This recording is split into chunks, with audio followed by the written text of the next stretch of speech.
What's up, mixers? Welcome to Mix. We're going to start our live stream very soon. If you are tuning in on Kumu, there's a big purple button right at the top. Press that to follow. And if you are here on Twitch, make sure you subscribe. We have amazing DJs, artists, shows coming your way, especially exclusive content you can only get if you are a subscriber. So make sure you subscribe right now. We have Waleska and Efra in the house today. So make sure you guys stay right here. This is Mix.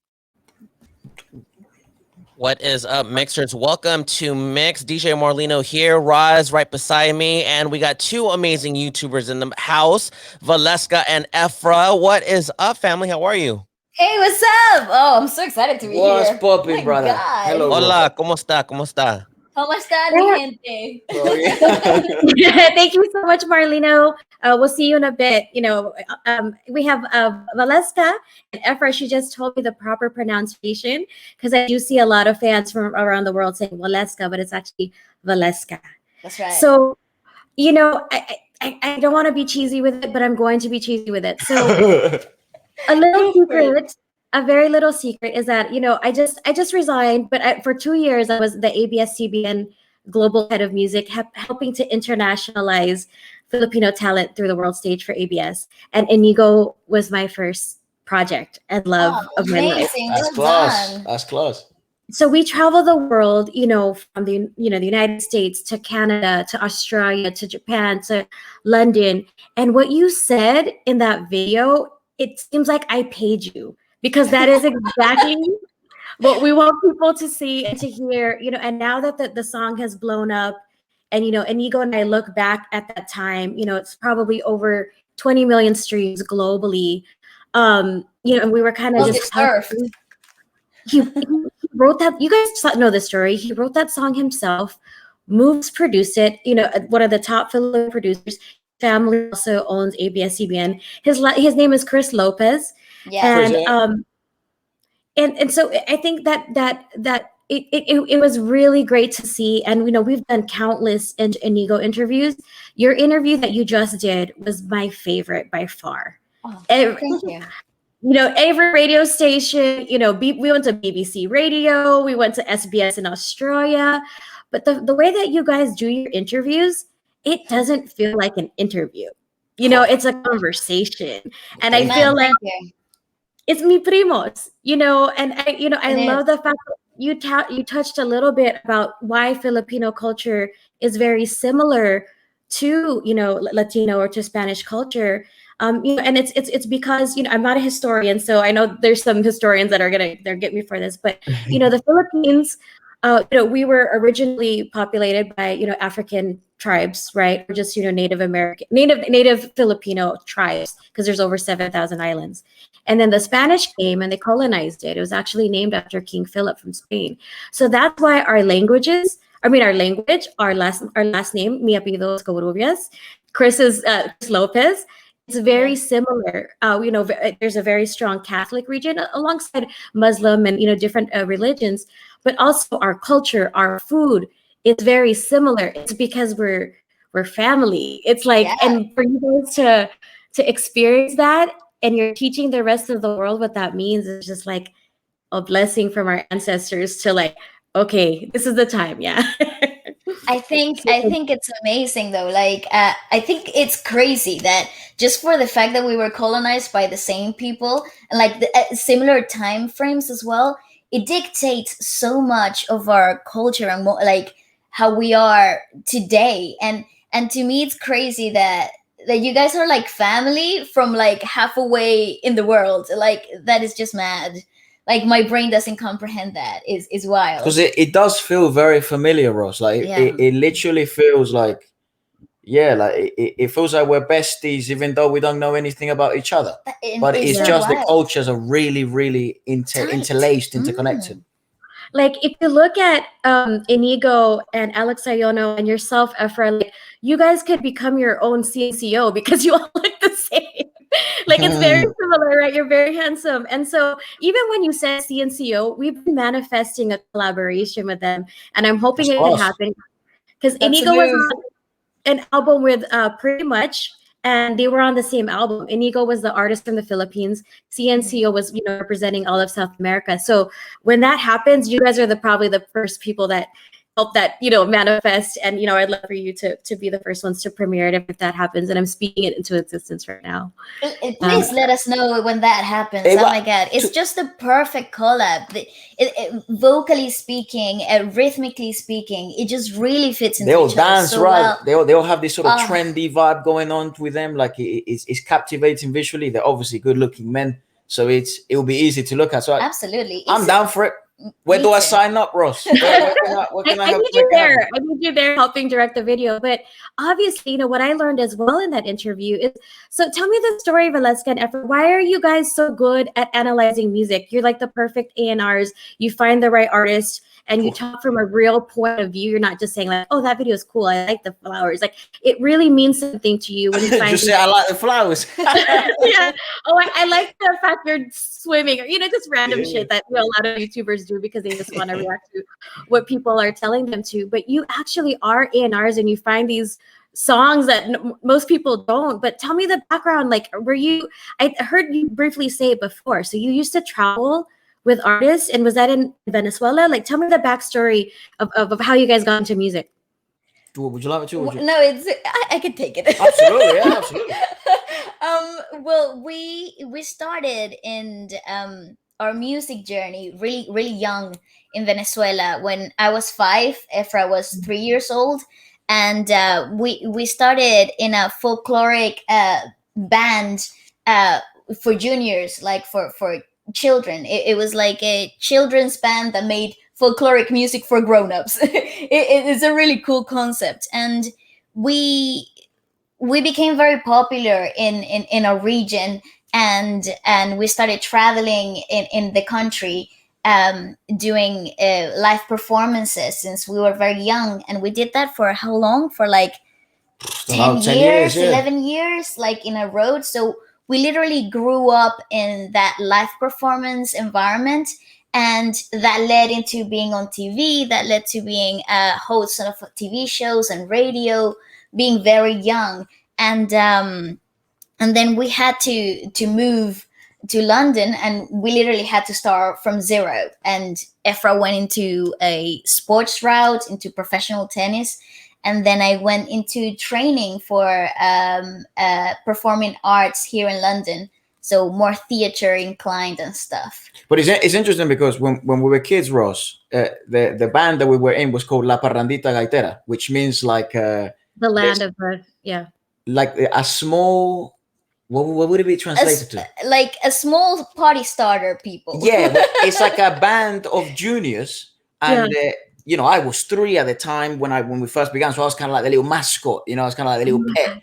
But I started playing instruments and percussion. That was my thing. But Waleska was always singing and dancing. Yeah. And then once we grew and we kind of got involved more in the industry, touring all over the country, being the whole experience of like tour bus and driving around and having our parents always involved and making us food because we had a show in the morning. You know how it is. You have a show in the morning, you have break at lunchtime, you have another fucking show at nighttime.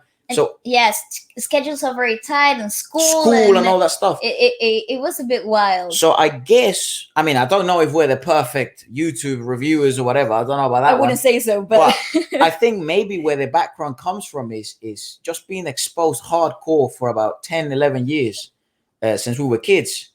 And then I also think like spending time in television. We had a show called Consejitos, which means small advice for grown-ups. Yeah. And it was on a regional TV channel called That TV. And we hosted a show there for about 2-3 years. 3 years, I think. 3 years. So I think that also helped kind of communicating and not it sort went of being national as well. So so it kind of didn't help us become, like starstruck or sort of like, how sometimes the cameras come about and it has a different impact. Yeah. It stops making you communicate the right way. You start rushing and it's fucking madness. So I guess that helped. But then the interesting bit is Waleska went on to perform in theater. Yeah. When she's 15. Yeah, I was 15 years old. Yeah. And I went into tennis. Who the fuck would have thought?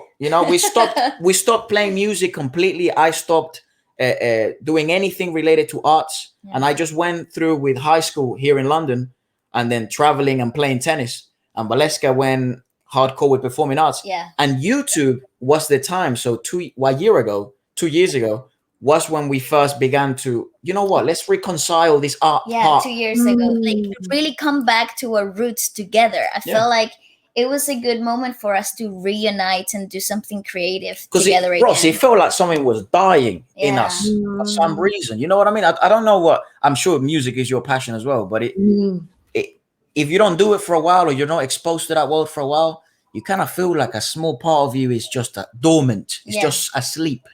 And doing the YouTube channel and working with, with my lovely sister, which is a privilege because it could have been a stranger, but to share it with my sister is even better.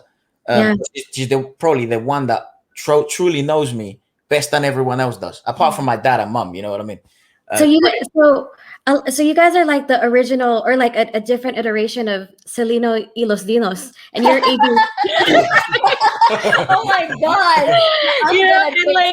I'm gonna take that compliment because Selena was like my idol. Oh my god! Did you watch the series though? I didn't know the backstory of the whole family and what they went through. So listen, I binged it in like a day. She is my idol. But you've seen it, yeah? Yeah, I think, I heard people's whatever their reaction, but what I loved it, okay, maybe the acting could have been better, but I liked the story that you learn of AB. You learn the story of the dad, and you kind of get every angle, and that was different than the movie. Absolutely. And you guys being from a family band, so you probably like, wait, that's my story. Like, I know what you're going through, right? Absolutely, I totally agree. I think that's why Selena overall was such a reset culturally for the Latinx community and the American community too. I think it broke through that barrier. I feel like like me, many other people were totally inspired by her story and her family story, and I think that's what is so crazy about Selena and Los Dinos is that it was a family journey. It wasn't her as a soloist. It was the whole family's struggle to get there. And it's relatable, dude. It's big time. Efra, it's similar to you because Bruno Mars as well. He started out as a Elvis Presley, Michael Jackson impersonator. I don't know if you've seen the videos, but he's like 5 years old in a little Elvis Presley, and then now he's this huge Bruno Mars star, right? But it's similar to you when you're taught that young and you can naturally play instruments or perform, that star just like continues to grow. And like, it's great to know that you were like the original party rock anthem, like you're the LMFAO, like making the party start. And it makes so much sense. And just the fact that your dad is helping produce, your mom is in the room, I feel at home, and I'm not the best at Spanish, but entiendo que lo dices, la lengua de las Filipinas y la lengua de España, it's very similar. Muy similares. Mm-hmm. I grew up, because my mom was working all the time. We weren't poor, but we weren't well, and so she raised 4 girls. She was constantly at work. So we had a family member, I call her, Zorla and Dolores, and they were from Guatemala. And so that's why my first language was actually Spanish, and I ate albondigas, and like I was confused. I'm like, what am I? I don't even know. We didn't speak Filipino. So I was like, because my mom wanted us to assimilate for the United States. So, but yet I'm learning Spanish and English. And then I find out that I'm Filipino when I'm 36 years old, so. Oh my God, it's crazy. So, it's mad though, because I feel like that whole culture identity that we all go through when we like, a part of us grows up in a different country. Yeah. It's such a weird like thing that we'll have to go through. What was that like for you, Ross? Because I know you saw the podcast with Inigo, and that was kind of like an interesting point that I love speaking about. I love speaking about with him the fact that he grew up in kind of LA, half of his life in LA, now half of his life here in the Philippines. In the Philippines, sorry, not in London. What was it? What was the process for you growing up somewhere else and then realizing your actual motherland and like your culture? Because I went through that a few years ago where it was like, fuck, who the fuck am I? Who am I? Am I Venezuelan? Am I from London? Am I from Europe? Am I from, So the way that I started out, and you talk about music, is I started out as an underground hip hop DJ. you know, and like totally into just underground hip hop. And it wasn't, you know, I grew up just listening to great R&B, like 90s R&B and hip hop. But it wasn't until I went to the Philippines. So I helped launch a site called MySpace.com. I don't know if you're familiar. Yeah. Okay, because it's old, right? So I worked with like help launching, you know, we had Drake, Justin Bieber, Bruno Mars's first interview online, right? Wow. But it wasn't until that company sold, you know, I was there for 10 years. I started a company and then I had sold it. And then Apple of the Black Eyed Peas, it's funny because there's actually a song with the Black Eyed Peas where they say, I want a Selena Filipina. Like Selena's like, the word Latina, a sexy Latina is basically a Selena. Like that's already the definition. Yeah. So we worked on a music video with him called The Apple Song, as well as a song called Bebot, which was the first like Filipino anthems, you know, and that was 15 years ago. So everything that's happening right now is what we've been working on before, right? Of course, so, yeah. Once we could never really afford going back to the Philippines because it's expensive, right? And there was always misconceptions that you'll get kidnapped or like you shouldn't go back as an American. But, you know, Apple worked with the tourism board and he was able to get some of us funded to go. So myself, Joe Coy, he's a comedian, Cassie, she's also a singer. She used to be signed, you know, to Bad Boy Records, Leanne V, and then executives like us from Netflix, YouTube, Google, etc. And so I've been plenty of times to DF. You know, I did we launched MySpace Mexico with Café Tacuba. You know, Freaking love them. I've been to Miami, you know, like we did, you know, Daddy Yankee shows and stuff like that. So I was familiar with going to places outside of the US where I could see the people and I could see the poverty. But when we got off that airplane and we were driving through and there was jeepneys and then I saw like people that looked like my nieces, like digging from the trash can, you know, and I was like, it hits different. It hits different. And again, I've been to Mexico. I've been through all of these countries to Puerto Rico, to Dominican Republic. Sorry, I'm getting emotional. It's hard because I'm wearing eyelashes and I don't want the glue to burn my I feel you though. But, you know, after that trip, so Apple, you know, he actually was adopted and he came from the Philippines. He's Black and Filipino. You know, there's also a lot of different things that he experienced, a lot of colorism and stuff like that. And he met will.i.am because he was one of those kids on those TV shows, like being adopted. And he wound up having a neighbor that happened to be will.i.am of the Black Eyed Peas' mom, who takes care of the group. The whole crew. Like will.i.am lived in like East LA, which is predominantly Mexican here in LA. And then they wound up becoming best friends because they said, go play with this guy, Apple. He just moved from the Philippines. And the only way they could like talk and communicate was through breakdancing and basketball. And so then they created the Black Eyed Peas and Ap Band Clan. They were signed to Eazy-E. And now, you know, we worked on these things and they became one of the biggest selling groups of all time. So to go back with Apple and to see what he does, because he doesn't have to go back. He doesn't have to have a home there. You know, he's made millions to the point that he can just stay here.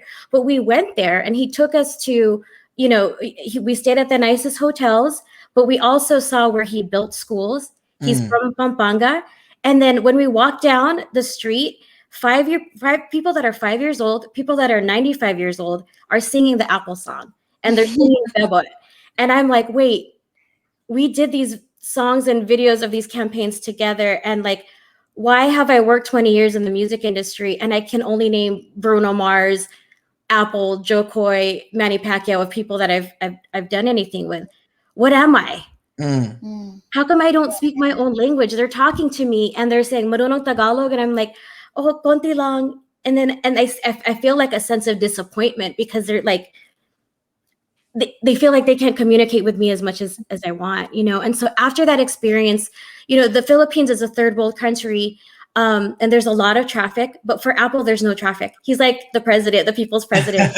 Yeah. Like, there's like caravans and then they stop traffic. And like, we got to go to the beautiful islands of, you know, Palau, Boracay, Cebu, Bohol, and got to see like the islands and like the biggest. They're gorgeous. And I really hope that we do another influencer trip because I would love to take you guys. Oh my God. We should do it. Take me anytime. wait, let's manifest this. Okay, Tourism Board of the Philippines. I would like to take a group of the biggest YouTube reactors in the world to the islands to react to the islands, right? Oh my God, yes. But seeing the beautiful resources, what made me sad was, but why are we still one of the poorest countries in the world? That doesn't make sense. Why are we not like Hawaii? Or why do you go into Fiji and these resorts are so expensive, people flying in from all the world? How come it's not translating to the people? Yeah. It's wild. I feel, well, my God, you're touching some really deep subjects here, Rose. But it's similar to how we feel about Venezuela and the states. Is it the same? It's terrible right now. We're going through a very harsh political and human crisis, and it's hard to watch. It's difficult. But it feels like that, right? Where you feel like, because Venezuela has talent too, and then there's awesome stuff there, and there's amazing beaches, and there's amazing food, and it just feels like it just doesn't get out. Yeah, you kind of feel like, wow, why isn't this being shared to the world? Why aren't people more people making it out of here and becoming internationalized? So that's why when I hear people like you, kind of you keep using the word manifest, which I like. It manifest these kind of ideas to the universe and then making them happen, because you've made moves for so long. So it must feel very rewarding. But I do like the fact that you found out your identity through your country's struggle, and that resonated with you to try and make a change. That's fucking admirable, mate. That's nice. That's inspiring. And all of us were inspired. Apple, he made it his mission to take us. He didn't have to take us again. Joe Coy, he went on to film a Netflix special in the Philippines called in his Elements. He put Inigo in that special, as well. And so as soon as I got back, I started Googling Filipino community and how I can volunteer to use my professionalism to help produce music festivals. I started doing Filipino heritage nights with the NBA and the LA Clippers at Staples Center, etc. That's why Inigo had played 2 years ago. But then I found ABS and I got a call about Inigo, and they said, hey, so Inigo Pascual, his team from Star, which is Roxy Laquigo, and he's the head of music for all of ABS-CBN. They're like the Disney of the Philippines, right? They have they're 10,000 people, and then they own TV networks, radio stations, whatever. They own us. They own MYX. So Jonathan Manalo, who is basically the Quincy Jones of the Philippines, the biggest songwriter. And my friend Alan at the time, he's like, so, they're trying to help internationalize talent.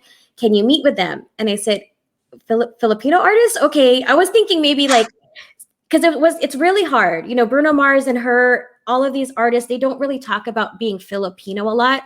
And a lot of that was because in the early days of when they're getting their record deals, people are saying, oh, don't really talk about who you are so you can be international. And it's I call that sayang, where it means kind of sad, because now we're no, that's actually what people want to know. And we're kind of backtracking of wait, did you know that her, Sweetie, Bruno Mars, Nicole of the Pussycat Dolls, Vanessa Hudgens, Haley Steinfeld, they're all Filipina too, And so you guys doing your reaction videos is kind of helping spark that and people to see. But so long story short, I get a call. And so I don't know who Inigo is. Mind you, he's the Shawn Mendes, Bazzi, Justin Bieber of the Philippines, right? So I call my mom, who watches the Filipino channel 24/7. And I'm like, Mom, so they're telling me to meet with this artist called Inigo Pascual. And she's like, oh my God, what? That's the son. That's the hijo of Piolo Pascual. And I was like, who's Piolo? And she's like, that's the Brad Pitt of the Philippines. I'm like, literally. I'm like, okay, wait. So you're saying the Brad Pitt of the Philippines, and they want me to meet with the Justin Bieber of the Philippines, Bazzi. Okay, I'll take the meeting. And so I went to the meeting, and we sat there with Harv, who's Justin Bieber's musical director, and we sat with Inigo. They produced Options on the album, and another song called Neverland that's coming out. I'm not supposed to say that, but I just said it. Inigo said a lot of shit he wasn't supposed to say. Right? We did tell him though, if you need to hold back, you can. With you, he just got so comfortable. He's not even thinking about all the stuff he was. But that's why he loved that interview. So we're sitting at the Coffee Bean. I'm late. Stupid Uber driver got lost. So I come out and Harv is already there with Inigo. And before you get to go into Harv's studio, he auditions you, right? So we're sitting at a coffee bean. He's because he doesn't have to work with everybody. He only works with certain people. So I'm nervous because I don't want to fuck it up for Inigo. And I'm late. And then they've already talked a little bit, and they're like, Ellen's there, and they're like, so this is Roz, and I'm like, hey guys, so I don't know. So I helped launch MySpace.com. Justin Bieber was one of my first interviews. We did his first live stream, and he came to the office with his mom. And a year later, we were on the Grammys red carpet. So and then Inigo's telling his story. He tells me about his dad, and there's another episode of just what I've dealt with my dad as well, in terms of like wanting to please our parents or our moms so that they can become better. Well, actually, let me share that story. My dad was a failed creative that moved to the United States, was slightly successful in the Philippines, and he was a TV producer, and he wanted to come to the US to, take that to the next level. And he knew all of the celebrities and artists in the Philippines. But when you come here and you don't speak the language, walang opportunities. They want you to intern. They want you to work for free. Engineers become janitors. Nurses become, secretarial. That value of that is not there. So my dad tried, but he wasn't able to succeed, and so he gave up. And then, he would even pretend when his friends and celebrities would come to the US, like he would take them to Las Vegas, and like they think he's this big time producer, But then he got into alcoholism, and he wound up, eventually my mom had to just get out of that situation. So he wound up moving back to the Philippines. Okay. And then he was so embarrassed because he's supposed to be this big time producer, right? Yeah. And then he got into alcoholism, and then we got a call that he might die. And I was in Texas producing a Justin Timberlake show, and I said, I can't come. And my sisters went, and that was one of my biggest regrets. I get that it's Justin Timberlake, but that's your fucking dad. Yeah, you know what I mean? So when I met Inigo and he told me the story, I told the story of my dad. We cried, and then Harv's like, okay, you guys can come to the studio. It's like, win it. We're like, okay, we're like crying, like, okay.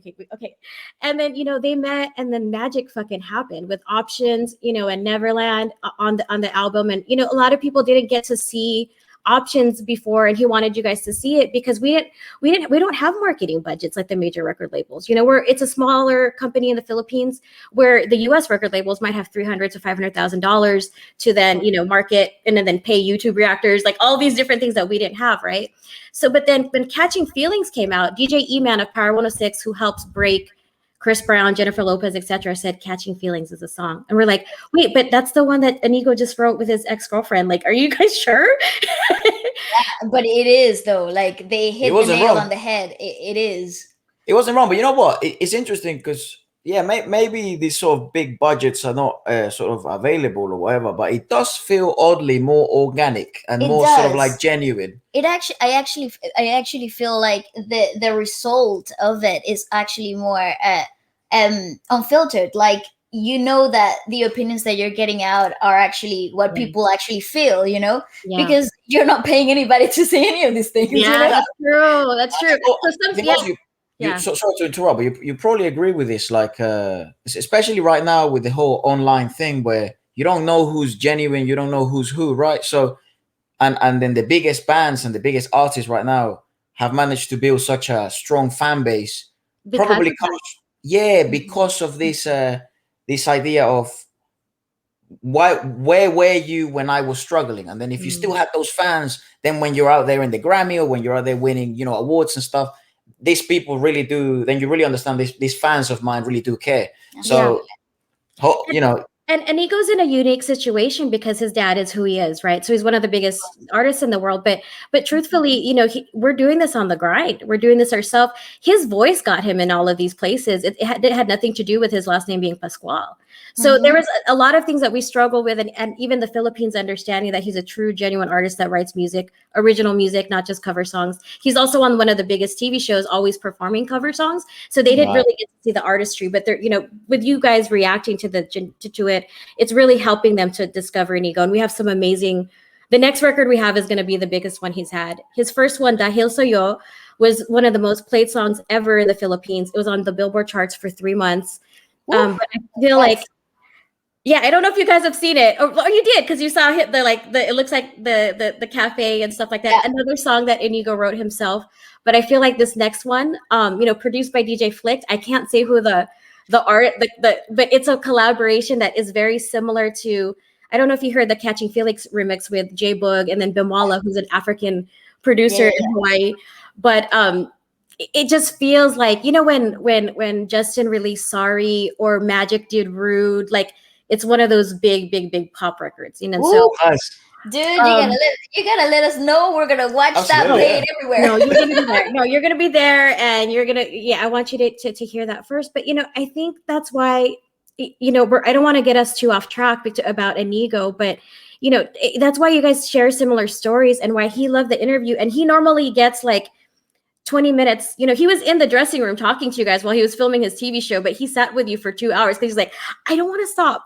They're so dope, you know. So, I mean, but explain that, because he even was amazed to see that. So you guys also had to move when you're young, because the reason why he moved to the Philippines is because there's not a lot of opportunity for Filipinos in the United States. Mm-hmm. So he had to move back to be able to, you know, get discovered. And they, you know, he'd had to do acting first. But you know, why did you guys move at 11 years old, you know, to the UK or to London? And how did that happen? So it all began with ballet, wanting to pursue sort of a singing career outside of the Venezuelan arts and music industry, because it felt like limited. It felt a bit, it just felt a bit capped, a bit limited. So then she went to Europe. She went to Italy for a while, and we had some family there, so that kind of it matched well. And then you went to study there for a bit, and then it kind of, when you came back, I mean, feel free to share this bit, but it just felt to me as an outsider, seeing my sister come back from Europe after like nearly half a year of training and learning and taking in another culture. Oh, hello, we went blurry. Yes. Are we back? Yeah. It felt like, wow, there's a whole world out there of sounds, music, and of dreams that I can achieve, even if they may not be happening here right now. And it, you know, I took a lot of sacrifice, not only from us. I think probably took the less sacrifice from us, took the most sacrifice out of our parents. Yeah. But the opportunity to come to London arrived, and father being in America for a long time, in New York and Miami, and America didn't really feel right for some reason. And then we decided to move to London, and as I said, it just clicked for me to start doing sports. I was very athletic and I was young. And for some reason, since we sacrificed everything we had in Venezuela, you know, the TV shows, touring, albums, kind of that whole persona of, you know, Waleska was getting recognized in malls. Efra can't go to a cinema alone. And that kind of like, which by the end of the day is just BS at the end of the day. Like, it doesn't really mean that much. But what meant a lot was music. And we kind of left that behind. So when we moved and we had to kind of start building from the ground up again, and also finding, I think it was the right time too, because we were trying to find out who we were at the same time. Waleska was trying to figure out who she was as a singer, and I was trying to figure out who the hell I was, because I was so introduced to music since a kid. So it wasn't actually my choice, but it was. But at the same time, it wasn't. So it was confusing. And then that was mainly the reason why I was kind of seeking opportunity, but for arts and music primarily than anything else. Yeah, I think for me it was. You know, in South America, people celebrate quinceañeras. Yeah, like, of course. In birthday, right? We do too, but we call it debut. We do it at 18 years old rather than 15, and we got that from Spain. Well, there you go. Well, we do it when we turn 15, and it's a girls' thing, right? Course, yeah. And it is accustomed to have a huge party, fantastic big princess puffy dress with a tiara, and invite absolutely everybody that you know, and have this huge party, right? And Waleska, I know, because remember I was a DJ and I DJ'd a few quinceañeras, so I know exactly what you're saying. I would imagine you DJ'd a few, yeah, because they're the biggest event in the teenage life for Latinos, right? And but I didn't want that. I didn't want that. I wanted something more substantial, right? And I remember telling my parents, like, you know, I would like to go visit my sister in Rome, just to get out, see something different. I hadn't traveled, and that was something that I always wanted to do. And my parents didn't really like talk to me much about it, and they didn't tell me what was gonna happen next. So they kind of surprised me when my birthday came about, it's like, listen, there's this really cool course that you could learn classical training from the classical singing house that is Italy, and then you can spend some time with your sister as well, and grow a little bit more into what you want to do. And literally that changed my perspective about life and where I wanted to be. And then I came back to Venezuela, and dude, I remember coming back. I was about to start my senior year in high school, and it just felt. I came also like halfway through the year, because the scholar year, because I was coming back from the singing course that I was doing in Italy, and I remember everything just fell out of place. Like nothing clicked anymore for me. And you kind of just wanted to do music. I just like, school is not what I need right now. Right. You're like, I know this shit. Do you know that I was touring and on the #1 TV show? No. You know who the fuck Waleska is? You guys, what you know? It was wild. So, and I was still in Venezuela, so coming back to Venezuela and having people recognize you in malls, and you had to go to certain places at certain times, not all the time, and it started getting dangerous and stuff, and it got a little crazy. It sounds like it's to a huge scale, right? It wasn't. It was an okay scale, like small scale, regional, national stuff. But then when I think that was what's so important when Waleska traveled for the first time, that when she came back, she was like, dude, there's a whole world out there. Oh my God. I want to sing in. I want to travel. I want to meet these artists. I want to make music. I want to improve my singing. Kind of like in those movies, you know how like you get these like martial artists that learn how to fight in the Chinese style, and then in Thailand, and then in Indonesian style, and then in American style. She kind of came with this idea to me. It's like, Efra, I want to learn how to sing from everywhere. Like, and then you're like, okay, cool. I didn't know that was possible. So then you became a global citizen, and then you started like helping her like discover that. Like, no, it was more like I just wanted to take him on board too, like, because like, how do I say, like, the music business for us was a family business. Like my dad had a band. He was our manager, producer, and promoter, like of the band as well that we were in, and it was a family business. So when I went to Europe and I saw all these huge venues where like Laura Pausini performed, and like walk the streets of Rome and seeing people sing like in the middle of the road at 3:00 in the morning, I was seeing all of these things, and I kind of felt like it's selfish for me to be seeing this and want all of these things and not take my family with me. So, I apologize to my parents and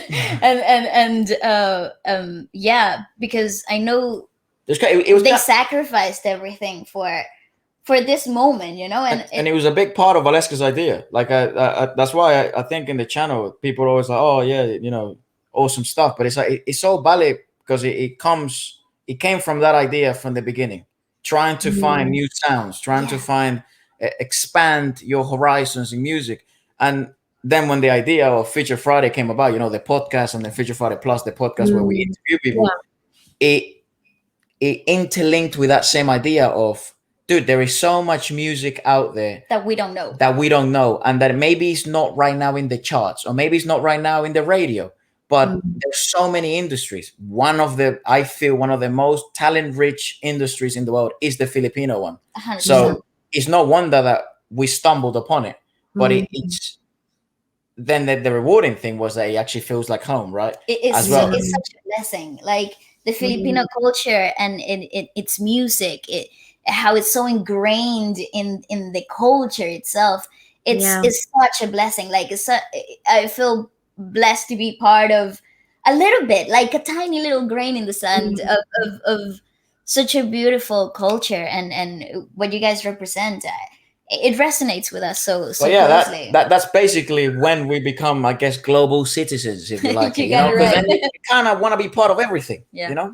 And now it makes sense because, you know, Waleska, basically you're the modern day Selena, but that's why you guys look so beautiful yourself. Like you look like you're artists themselves because you also are artists. You're not just YouTube reactors, but you make music. And I hope we can also play some of your music after this when we edit it to put it on TV. But you know, your relationship, it reminds me of Billie Eilish and her brother Phineas.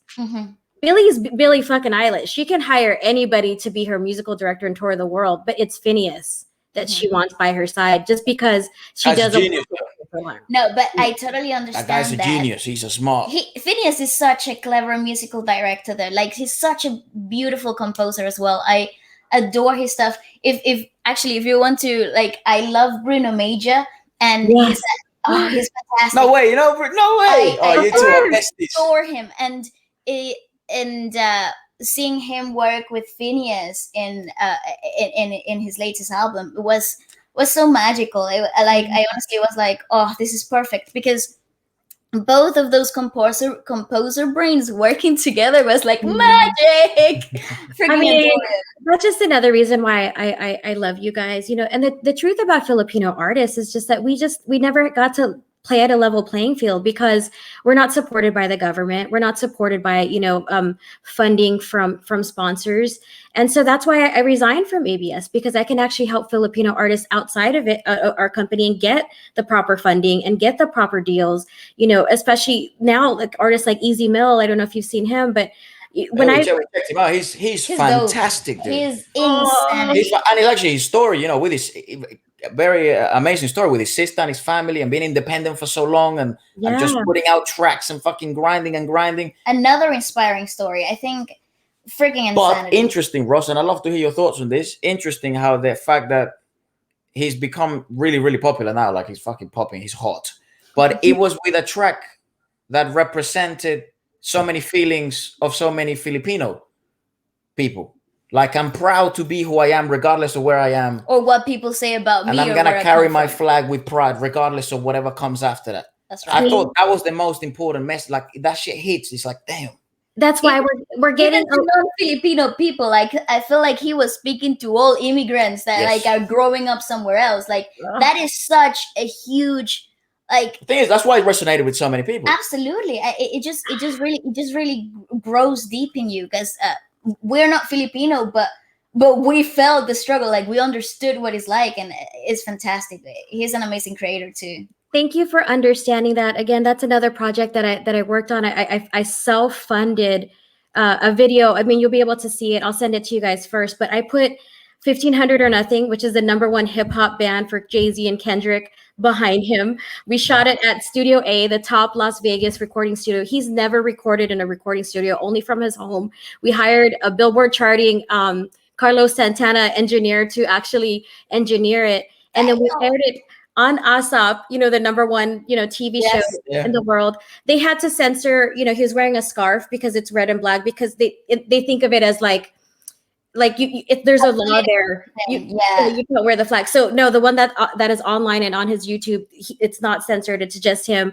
But even when he walked in, they're like, "How do you feel about being in the studio?" He's like, "I've never been in a studio. I don't care. I don't even know." Like, amazing. The way that his mom, it's very similar to you. And I want to show her this video after. But since 3 or 5 years old, like your parents did, you could already see it. Because as Filipinos, as soon as we come out of the womb, we're handed a microphone to like. That's mind blowing to me. That's not normal. It was crazy. That's not normal. It's called a magic mic, and you get a fucking score, right? So you gotta get a high score, or like you're disbanded from the family, and like it's like you're disowned. And, like the best ones, like Inigo, right? Because he used to always perform at his family, and I was in Canada, and they actually made him.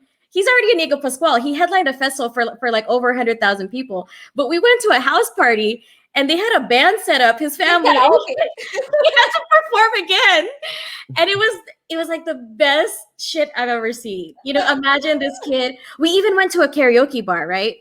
And they don't know who Inigo is. So we're sitting there and like everybody goes and they kind of sing. And he gets on the mic and he's Inigo Pascual singing. And they're like, dude, like, who's this kid? Yeah, you're really good. You should become an artist.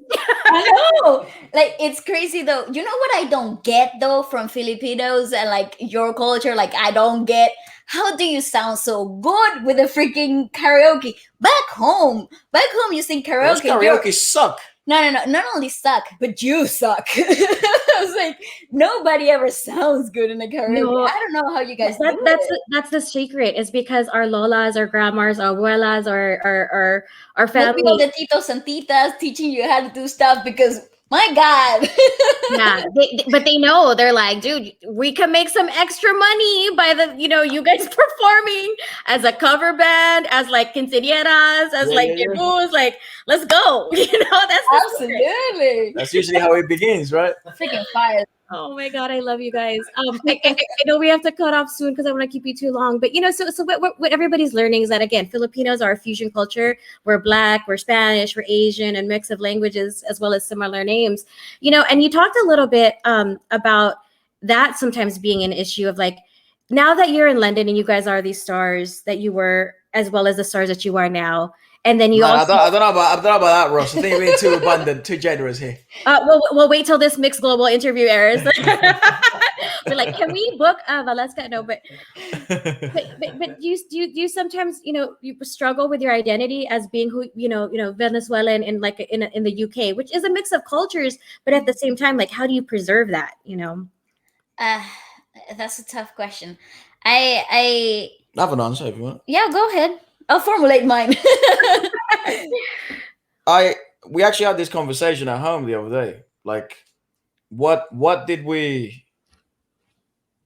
you want to maintain? What do you want to keep? What do you want to represent? What do you want to of your culture? Mm-hmm. Yes, but of your culture when you're in a foreign land, right? And that kind of takes some thinking time. What do you want to maintain? What do you want to preserve and then take care of? Because I'll probably end up making a family outside of Venezuela. It'll be so there will be kids of the world, right? They'll be half Venezuelan and half wherever they come from and half whatever their mother is. Yeah. But what do I want to preserve for them, and what do I want to carry and be remembered by that represents also my motherland, right? So that takes some thinking time. So what I thought about was, one of the things that I think South America is very popular for, and rightfully so, it's warmness of people. And I think the Philippines is very similar. The way a stranger is no longer a stranger. They're instant family. Your friends. Yeah. So I that's definitely one of the aspects I want to maintain of my motherland. Yeah. Being able to bring such warmness and positivity and goodwill, and also the story of struggle and building up something and creating a small empire of your own, where everyone can also enjoy the journey with you or be part of it or see it from afar. And then there's also so much lovely about growing up in London. There's so many great things about growing up in London and this culture in itself. Mm-hmm. Because the crazy thing about London, it feels like a different country. It does. Because there's so many cultures. In one. So, yeah. In one Canada. City. Canada and Australia, Toronto is the same. Because if you go to Miami, it's like it's very Spanish. It's very Latino. That's right? For sure a different country. So Latino. It feels like a different country. And the Bay Area, I don't know what they are, but they're like Filipino and Black, right? Yeah. London is like it's just the world. It's a melting pot. It's a melting pot of everything. Yeah. So how do you keep that? How do you keep who you are? But that's why it's celebrated there. Yeah. Yes, but I think it's also it highlights what makes you, and again, what do you want to maintain as yourself? Because at the same time, I think evolution is paramount. So I must be able to change certain beliefs that maybe were a bit more conservative, or maybe more, what do you call it, like a bit more less flexible about the world when you were just in Venezuela, learning different religions, seeing different people, races, music, sounds, art. So it does highlight who I am, but it also makes it more interesting because I'm no longer just Venezuelan. I'm something else now. You know? Yeah, I think for me is maintaining the faith that I grew up with. Like I feel like that Catholic background that I grew up in Venezuela. Like I feel like that is one of the core things that I maintain as a Venezuelan. I feel like the way I approach that faith and spirituality it's very much on the Venezuelan root ground of it. It's very Latino. It's very Latino. So I think that's in my personal aspect. That's something that I hold very close to me from Venezuela, and I think it's just having that talk with yourself in a dark room, you know, where you kind of like face yourself and ask yourself, what are the aspects of your culture that you want to carry on, you know, and what are the things from this new world that you discover that are also building you and your character.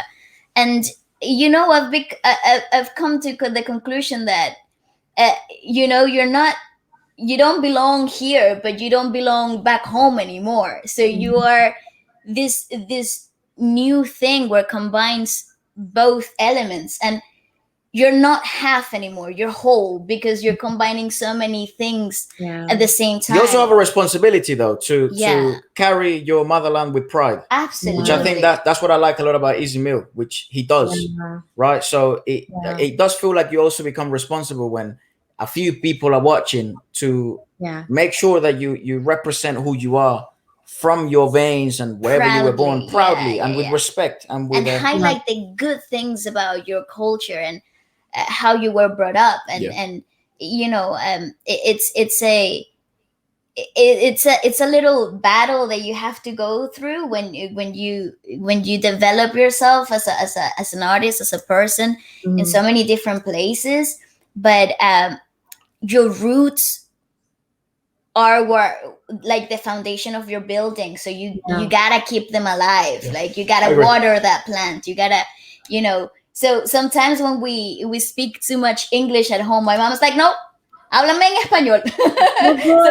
So you gotta keep those things alive, and it's important that you surround yourself with people from your culture, that you surround yourself with music from your culture from time to time, so you don't feel so detached as well, you know. I feel like that's the way I keep myself connected, and in a way. I'm gonna do 1 second. The reason why you guys keep seeing me move things is because my battery's gonna die. So I want to plug it in. I'm trying to move it. Hold on. Well, I really love this conversation because, you know, Easy right now, they're trying to figure out how this kid is internationally trending. Got 50 million views for a Wish Bus USA performance. He's unsigned, so we're not paying anybody to react to it on YouTube, or he's not. So we're getting calls from every record label like, how is this happening? Want him. Yeah. They want him. You know, he's probably going to get 6-7 figure deals because they don't know that formula, but I know the formula. It's like with Kendrick Lamar, TDE, they funded him until he got signed. We could do this shit ourselves. Absolutely. The way that we want to. Bring him on the show. Absolutely. I want to have him on the show in the talk podcast. To him. I'm dying to get into his brain in all good possible way. That sounded bad. I'm just saying. But yeah, we're both such big believers of today's music industry is for being independent. Like it's tailor made for independent artists to really push through. And look, he's a prime example of that. But you get so many more. It's also an example of that regardless of whether you're signed or not, that your time can come. And then your possibilities are there like everybody else's. And you can change your life through your music. I think he's a good example of that. Important thing, like he directs his own videos, he plays multiple instruments, he dances. His influencers were Chris Brown, Eminem, Jabberwocky. So when you combine all of singer. You get somebody that's crazy talented with so many different genres and aspects ready to be pulled out of the toolbox. I want to see him perform live. Me too. So that's what the video that we have is. So I hired the best hip hop band in the world. Yeah, you said.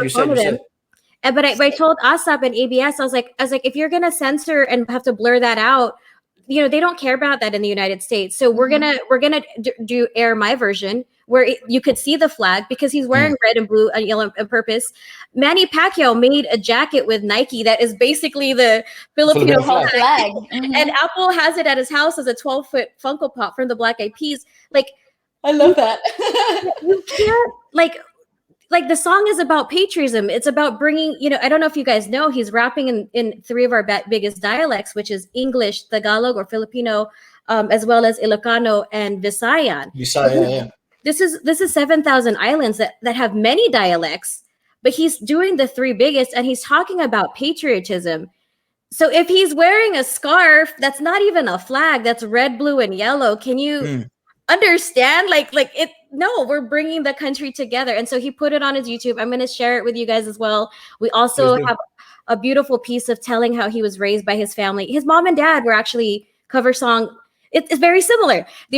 His dad is one of the biggest artists in the world, just as far as in the country as being a live performer. His mom is an A&R like you, Waleska. She can hear songs. She's the one that made him use Quereñosa as the beat for that song.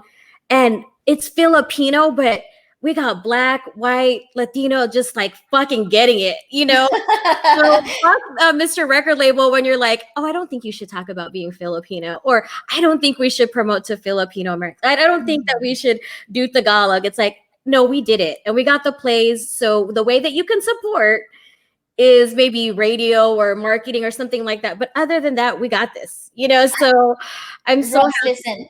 I am so happy too. I feel like we're at an age we're in a new era of music and the industry overall where language, race, color is totally irrelevant. That doesn't matter anymore. And it's about what message can you and it will keep improving, and it will keep absolutely improving. And I think it's just the beginning. Like this is just the beginning, but you've seen it with K-pop, like how they've conquered the Western market with you singing their language. Like you've seen it with Latino, like reggaeton popping everywhere. You've seen it now here in the UK. French music is being one of the biggest summer bangers ever. And so it's like this whole idea of race, color, gender, or whatever is so irrelevant now. It's about music, and that is so inspiring. And like I said, it's just the beginning of a fantastic new era for music. Big supporter of the fella. I think Easy is really on a good path, and I'm really interested to see how he develops. I think I mentioned in the videos when we check him out, it's like I think what I'm really interested with him is because I haven't seen Signed yet or anything like that, so I'm really interested in seeing how things progress. But what does seem to be inevitable is that he's gonna keep going like this, So he's got our full support. And you're right, because we're music people, right? It's like you get a feeling, And when Bieber came into the office and he was like, didn't even know what he was doing, he's just there with his mom. When I met, was a kid. He was a kid, and then I met Drake, and he was like talking about his top 8 and like. Tyga, like, because MySpace used to have this thing called the Type 8, and like Far East Movement talked about Bruno Mars. Like, I have that feeling. So when I was on the red carpet and I was interviewing Bieber at the Grammys for CBS, I was like, you know how this shit happened, right? It's because you're fucking talented and you have the right team behind you. And like, this is crazy. And like, with Drake, I went to his dressing room. Like, I couldn't find his contact because he had no management information on any of this stuff. And like his boys were saying they were his manager. And so I'm like, who is this? So I asked Ryan Leslie, I said, can I interview you so then I get access backstage? And then I saw Drake in the hallway. I was like, can you do this MySpace interview? He's like, fuck, I love MySpace, because he would give away his music for free on there. And he was never really media trained. And I couldn't get budget because they thought he was just like this actor kid from Degrassi. So my poor boy had to shoot it. The quality's kind of shitty. I want to take it down from YouTube, but that's Drake's first online interview. That's fire. It's crazy. I think people like that though. I like that too. I think it's so organic though, because like when your favorite artists are become so big, like they're so like. They stop being like human to people, right? Like seeing their first ever thing ever in the internet, or like a snippet of what it was like before they went big. It's such like a golden nugget in the internet. It's awesome. I mean, a couple of golden nuggets that I'll tell you about Drake is that he grew up in Toronto. It's heavily Filipino as well in Canada because immigration is easier there, right? So his best friend, Nico, he grew up around Filipino culture. So when he hosted the NBA Awards or ESPN, I forgot what it was, he did an impression of Manny Pacquiao.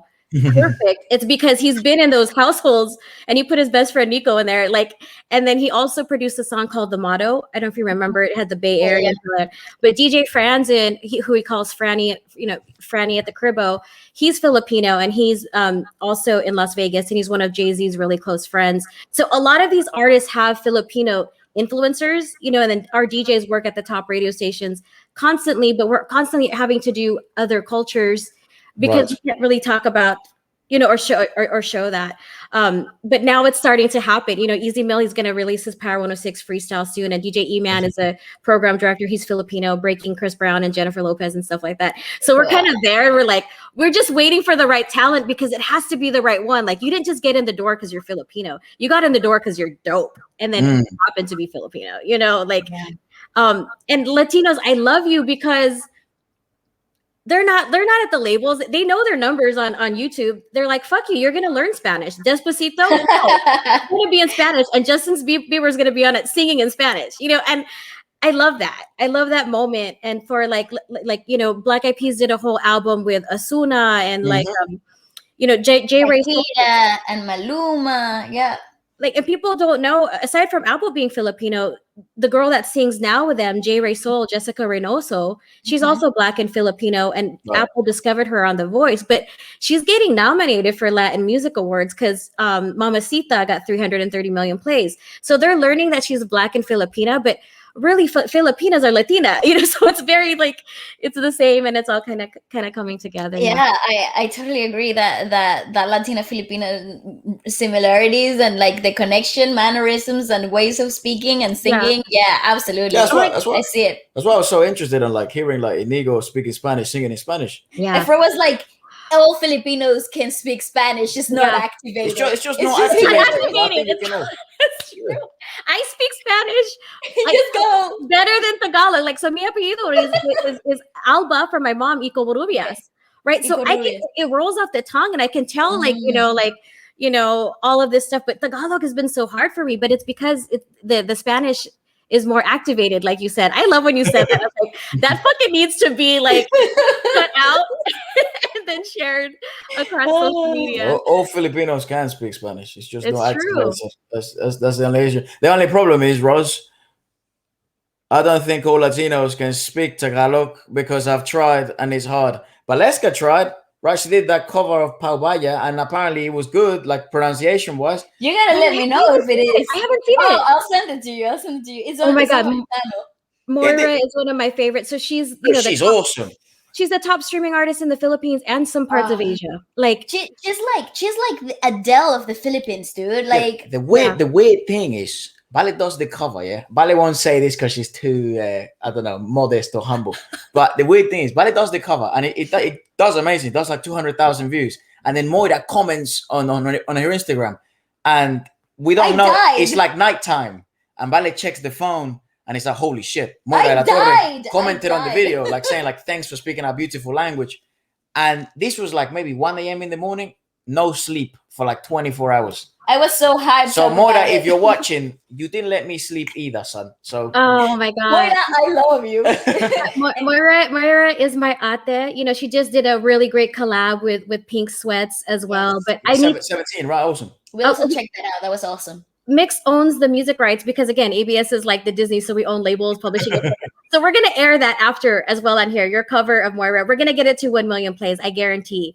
Oh, let's go. Awesome. She did it with Adonis Tabanda. He's Morissette's musical director. Well, he works with amazing people. Yeah, so he helped me out. He helped me out with pronunciation and musical arrangements and stuff. He was awesome. He was awesome. Yeah, he's like the Harv for Bieber, but he is for Moira. And Troy Loretta is another really great musical director. He's Ariana Grande's musical director, but he just did a Filipino album, and that's why we were talking to Nicole Scherzinger because she sang in Tagalog or Filipino for the first time.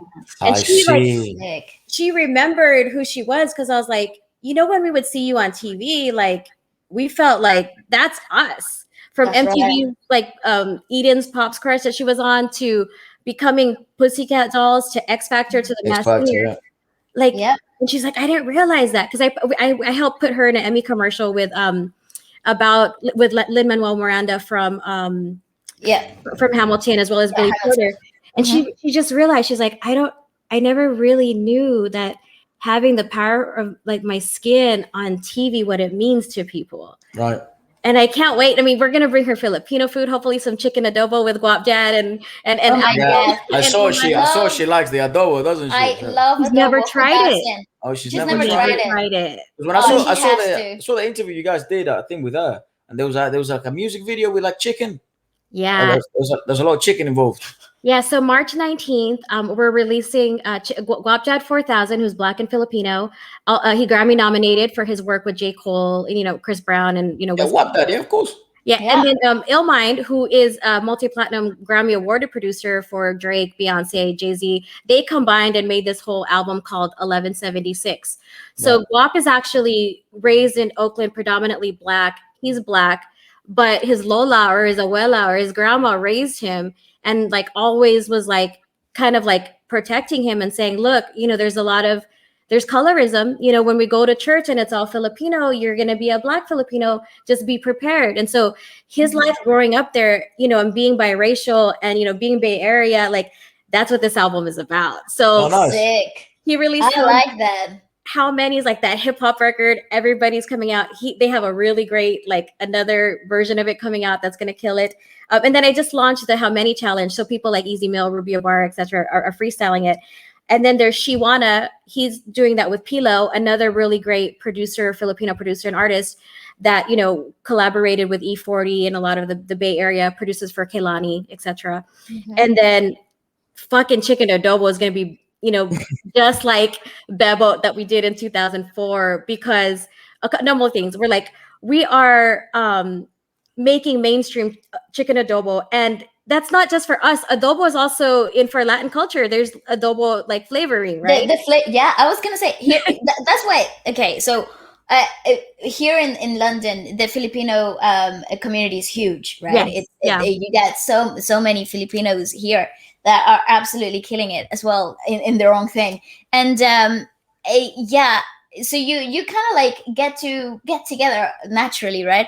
And I remember the first time I tried adobo, I was like, dude, I'm back home. This is literally eating rice and chicken from back home. Like nobody can tell me otherwise. Yeah. And like even the same branding of flavoring and like seasoning and stuff, I was like, I am moving.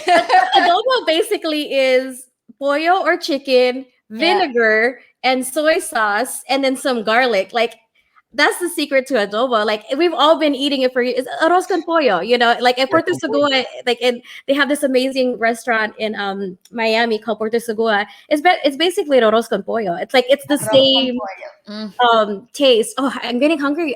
Me too. Let's cut this short. But when that drops, we're dropping on a day that Guap created called Lola Appreciation Day, which is basically Abuela Appreciation Day, Grandma Appreciation Day. And he wants everybody, no matter what ethnicity, to post a photo or video with their grandma and why they love her with hashtag Mahal Kita Lola, which means I love you, Lola. I love you, Lola. I love that. Oh and hashtag chicken adobo. So I need you guys to do it as well for your abuelas, both of them. On your mom and your dad's side, but it's basically thanking them. Okay, pause because I'll cry and my eyelash glue will make me cry more. But it's for what they did, for leaving the countries. Sometimes, a lot of Filipinos are OFWs, like our biggest exporter people. We have to work as maids. We have to work as singers so we can send home money to the Philippines. There's a movie right now that ABS, CBN, my company, helped fund called Yellow Rose. And it's about an undocumented Filipina and the experiences they faced as immigrants, because it's not all glitz and glamour. You have to hide from ICE, and you have to, still have dreams. And then you have kids, like you said, Efra, that are different are also, they're not just Filipino, but they're Filipino American. And then your kids will also be Venezuela, but they're also, you know, citizens of UK. So how do you marry that, but still like, you know, appreciate our culture and then, you know, uplift the community? So just Lola, like Grandma Appreciation Day, I think will go a far way, but especially for those that are immigrants and that had to leave for better opportunities, but still really miss being at home, you know. But you know, like Tagalog, like adobo, a lot of the words are very similar. So it's easier, I think, for to learn. Again, like Valeska, like Tagalog hasn't been activated in you, but it's the same language. Well, I was just saying. I think my experience on learning Paubaya and learning the lyrics and the phrasing, because you know, I realized a lot of things that like the phonetic sounds, the phonetics in Tagalog they came very natural to me. Like the listening and replicating part of it came pretty natural, but it was the rhythmical phrasing of how you guys break down syllables and where other words come together when in Spanish they don't, and it was all like resetting my brain into neutral so I could try to replicate or do my best, you know, try to do it justice, because it's such a beautiful language. Like, it's so percussive and it's naturally so melodic in its own way. I had a blast trying to learn that. It was really fun. I'll send it to you. You'll tell me what you think. I'm gonna call Moira, but maybe me, Moira, and Inigo sit and we react to it. You know, Moira, she's Dela Torre. She's one of us, right? She's your prima. Sure. I'll cry in my room crying, but yeah, you can do that. we call each other. The word is ate, but basically it means like sister. Like it's like kuya. Kuya means brother and sister. So you guys are basically like family or primas. And so, yeah, again, a lot of the words are the same. Kumusta ka is basically como estás. There's another word they ask you like como estás, and then sometimes you know the Black Eyed Peas made a song called Mabute with French Montana, and it sounds like mabute, but it's really mabute, which means fine. So they're sneaking it in, you know, like our Tagalog words, but yeah, I mean, it's very, very similar. And that's why it was so easy for Inigo to learn Hasta la Amanecer, because that's our language, basically. Listen, we just watched that. That's dropping on Tuesday on my channel. And I was like, that's how you get every Latina girl to fall in love. That's it, right there. You got it.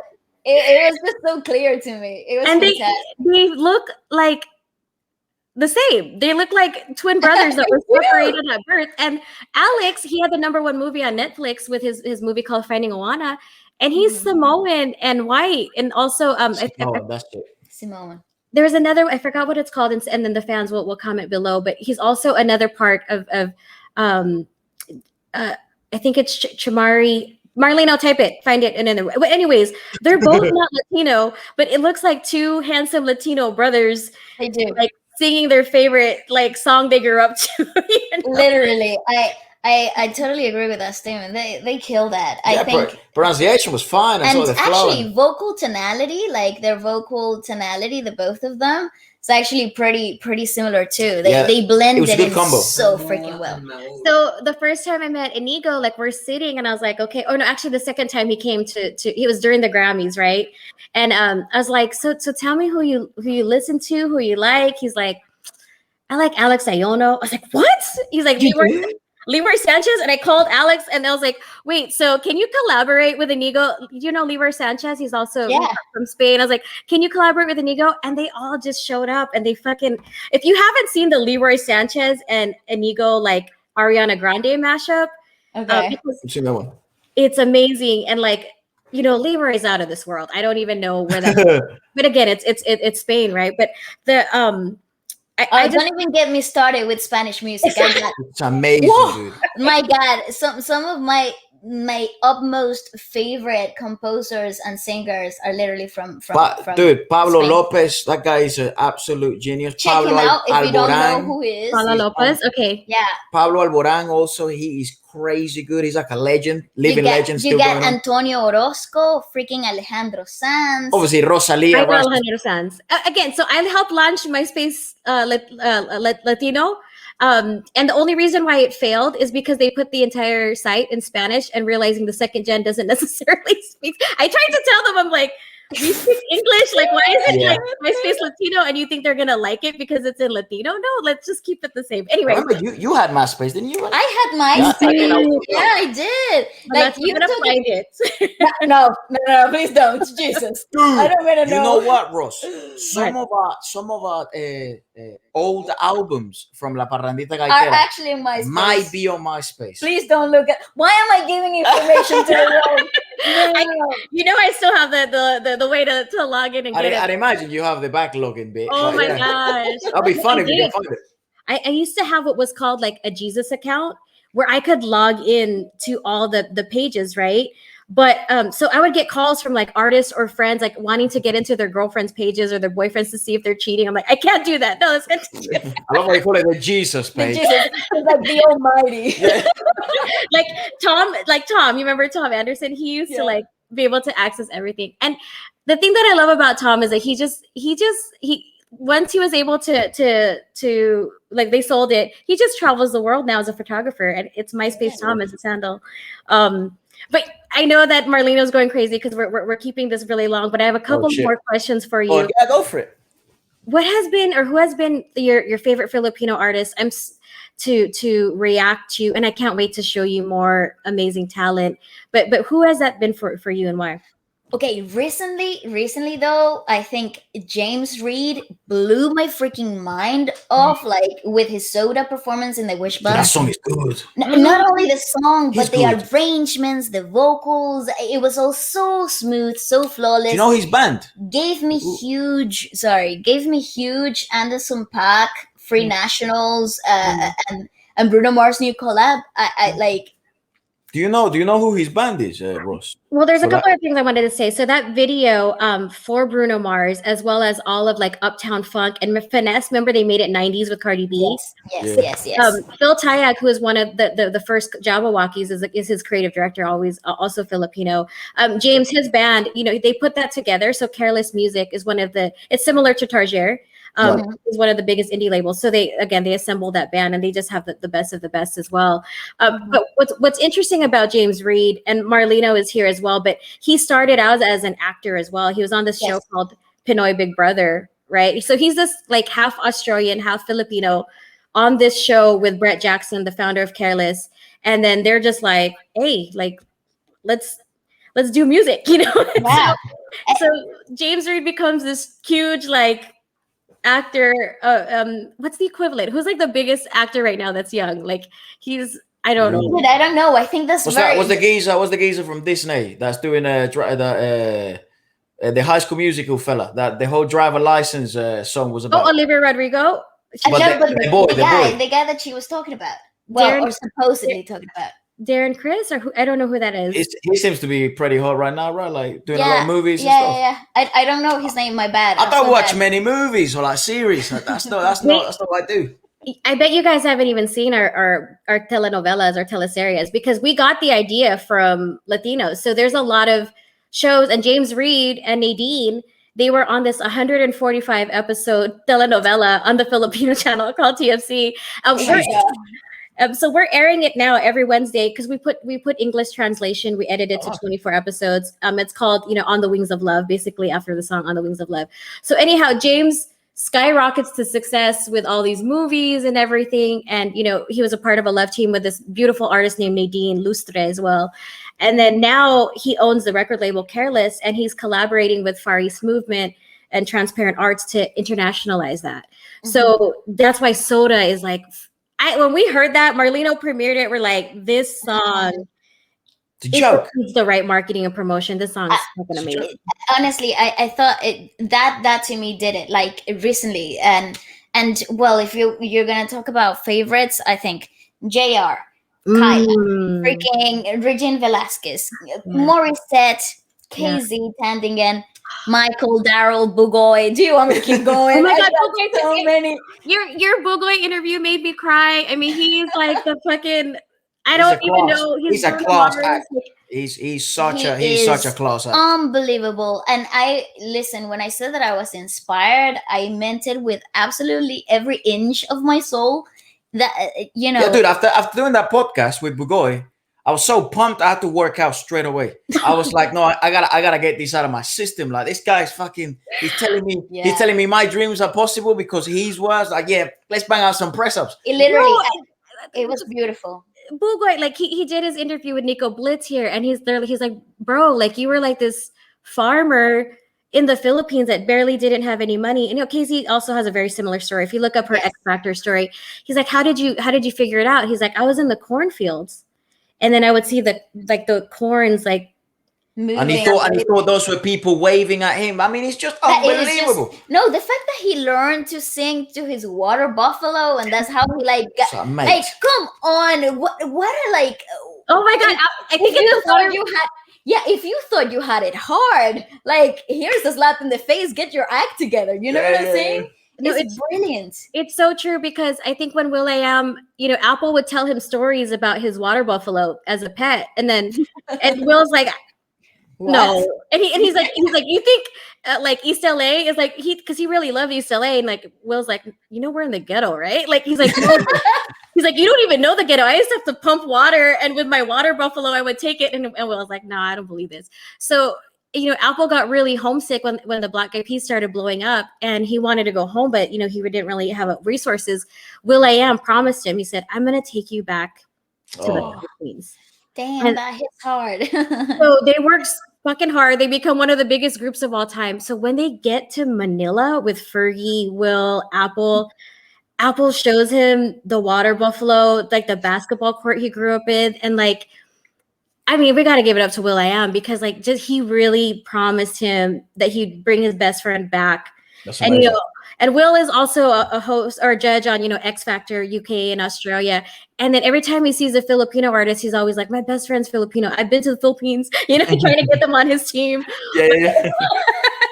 That's the way that he has it in it. But even, for Bugoy, the reason why I also mentioned that as well, because that performance of One Day was a cover song for Matisyahu, right? He gets 127 million plays, or 117 on the Wish Bus. He did, like, the song is written by Bruno Mars. People don't know that Bruno was a songwriter first, because he couldn't necessarily get an album by himself, because he looks like, he's a different kind of artist that they didn't necessarily know. So he wrote One Day. He wrote Billionaire by Travis McCoy. He wrote Nothing on You with B.O.B. And then he was granted his album and fucking took off, right? So even imagine that nobody knew what that song was. Bugoy covers it, and then like months after, because it blows up, he's performing for these huge festivals, and they go like this, and he remembers the corn. Yeah. And he's like, I manifested this. And so that's why when he does interviews with you, he's just fucking happy to be there, like. Yeah, we're happy to have him. He's unbelievable. He's unbelievable.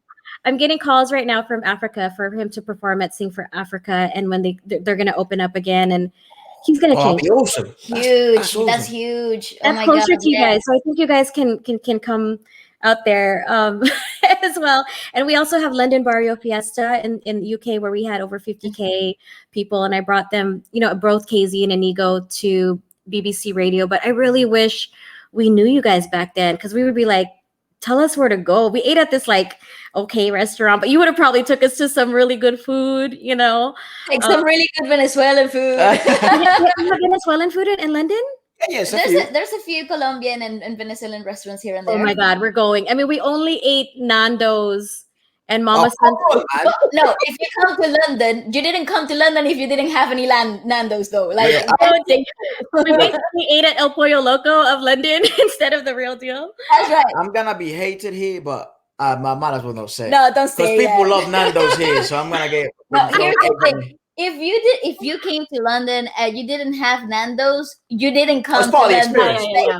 But I would have taken you somewhere else, Ross. It's like Jollibee of the Philippines, and yes, it's like, you know, it's Filipino McDonald's. But okay, I promise you, because we're gonna come back. You know, moments before we got into BBC Radio, Casey and I were like thinking of what songs she could perform because her English songs weren't out yet, and she's like, I just want to sing in Filipino. I'm like, I called the producers and Lionheart, and I was like, can she just sing in Filipino? And she's like, sure, okay. So she sings it. She's super nervous. It's her first non-Filipino interview, and it's BBC fucking radio, right? So, but then she's just Casey in it, and she sings, and it's amazing. She killed it.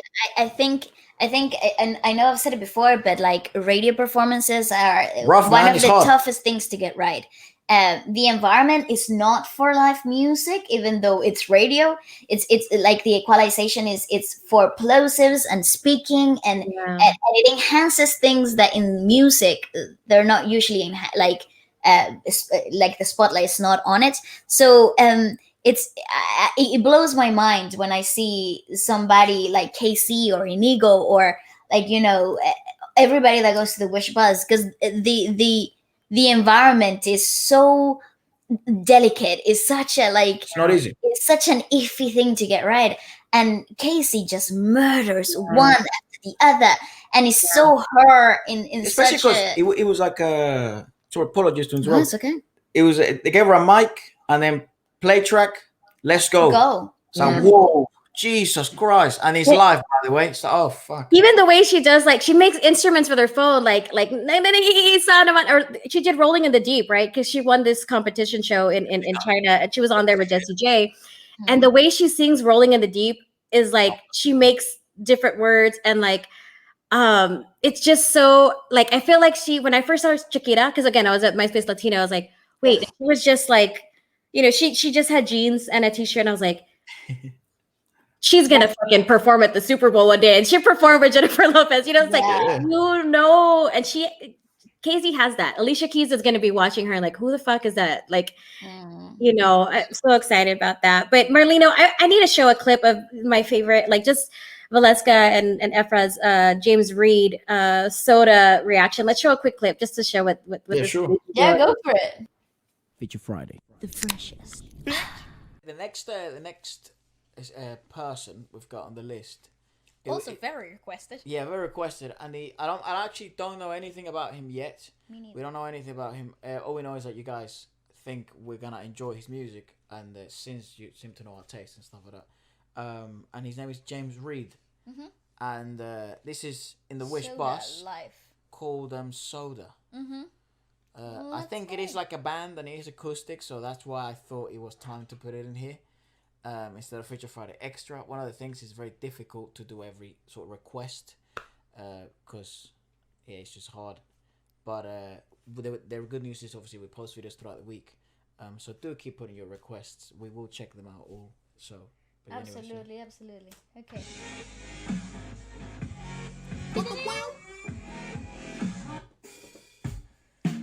Ooh, okay. Ooh, the freshest. The freshest,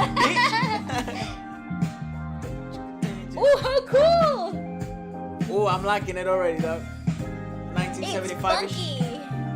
Old 1975. I know. Ooh, what an aesthetic. 107.5.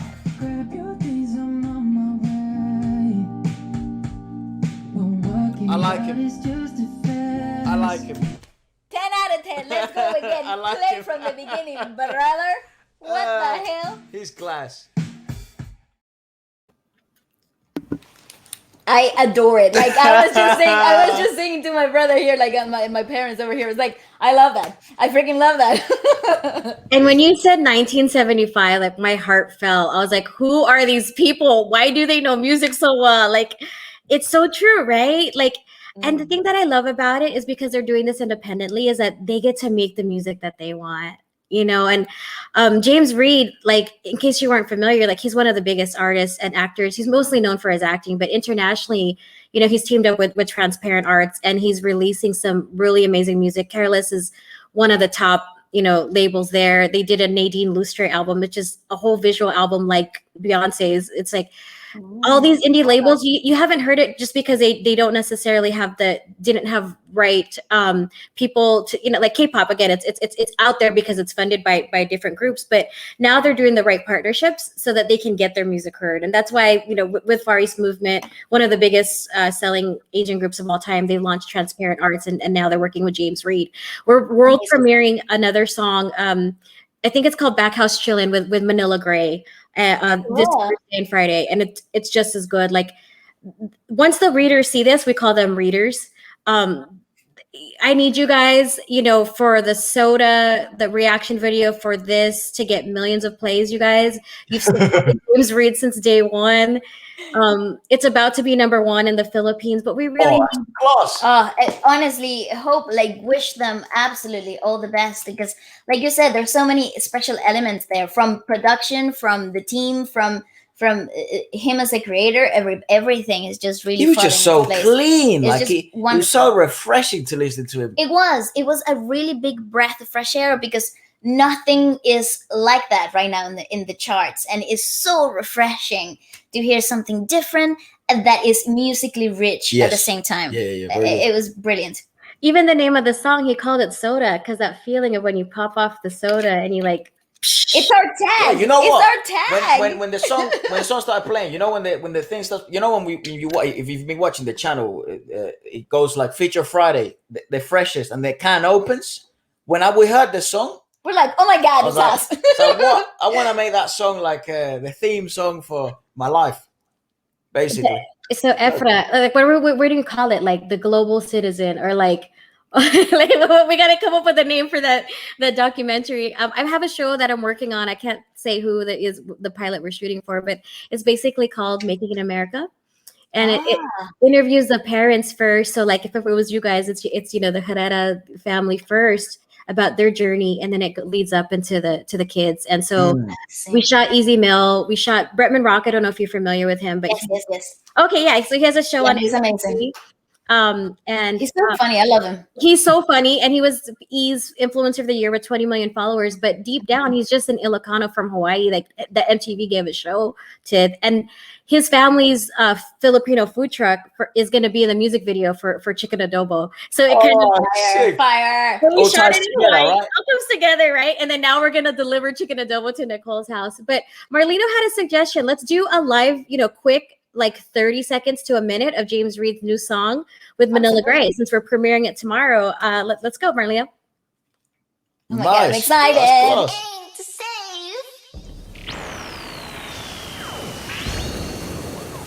That cuz solid. Manila Grey, they're also immigrants. They immigrated to Vancouver, Canada. But just fucking amazing music as well. And for them to team up with James Reid, it's just like the coolest. Hello. Let's go to the chorus, Marlino, after the chorus.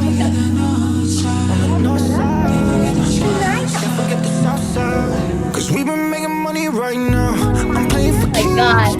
Fendi for my bitch. You can make this shit up right now. Bag house baller right now. Filthy green. Mix you water with the heat. On the west side, shut the front door. we gon' play. On the north side, that's my first love. Can't forget the south side. Smoke one right slow always. No sense of waiting to back out. She with no sense, so she act out. Good to be back at the back house. Been away rapping the brain, but we back now. I've been laughing to the bank with the commas. I just fight with the ones I don't owe you nada. From my zen and my chakra, you know the mantra. Money dies, money dies, money dies. Big chains for the ones, diamonds dancing for the ones. Cause we been making money right now. Bag house baller right now. Filthy green. Mix you water with the heat. I keep my ones around me. Where the fuck my dogs at? Yeah, nowadays there's way too many honeys. I'm counting green, I'm counting money. Dollars, don't get too close, don't get too buddy with me. I love the low key of it all. Like the cool black idea pull up and Nino at the brilliant. fortune for a quick lick. Flash yellow bucket seats to match the big chips. Throw some money on the floor, need to feel a little more, need to live a little more. This is like after But I never see the smile. Back balling on you, I was big balling. Cause we were making money on the west side. We gon' party, pull up to Oh my the god, east and they side. look We gon' play on the north side. That's my first All right, James is coming up, guys. on the west side. We gon' party, pull up to the east side. We gon' play on the north side. That's my first love, can't forget the south side. Sickness. Oh my god, okay. Remember when we got a Ferrari for your birthday? Fucking up the whole lobby on Thursday. Get a couple more bottles cause you're thirsty. And get you something to burn. Roll through the island city with my tribe. That's my tribe. I got the real ones with me. That's fire, I love that. Champagne fucking up the roof. Back house ballin' what it do. Everybody busy getting loose. It's that shit you don't hear up in the news. Making money with the team, shit is easy. Like I'm breathing, whole team eating. Cold drip freezing, must be dreaming. And after all the money fades, all that remains is all that dope shit we made. That's exactly what keeps my Fendi for my bitch. You can make this shit all right now. Big house baller. that is exactly what the song needed. What a sick collab. They killed it with that. That was brilliant. You know what? It's interesting as well, Ross, because this sort of sound, I think it's like the time is now. Like, you know, we're getting similar sounds like Dua Lipa, Miley Cyrus, The Weeknd, and then hearing such a refreshing set of voices right now.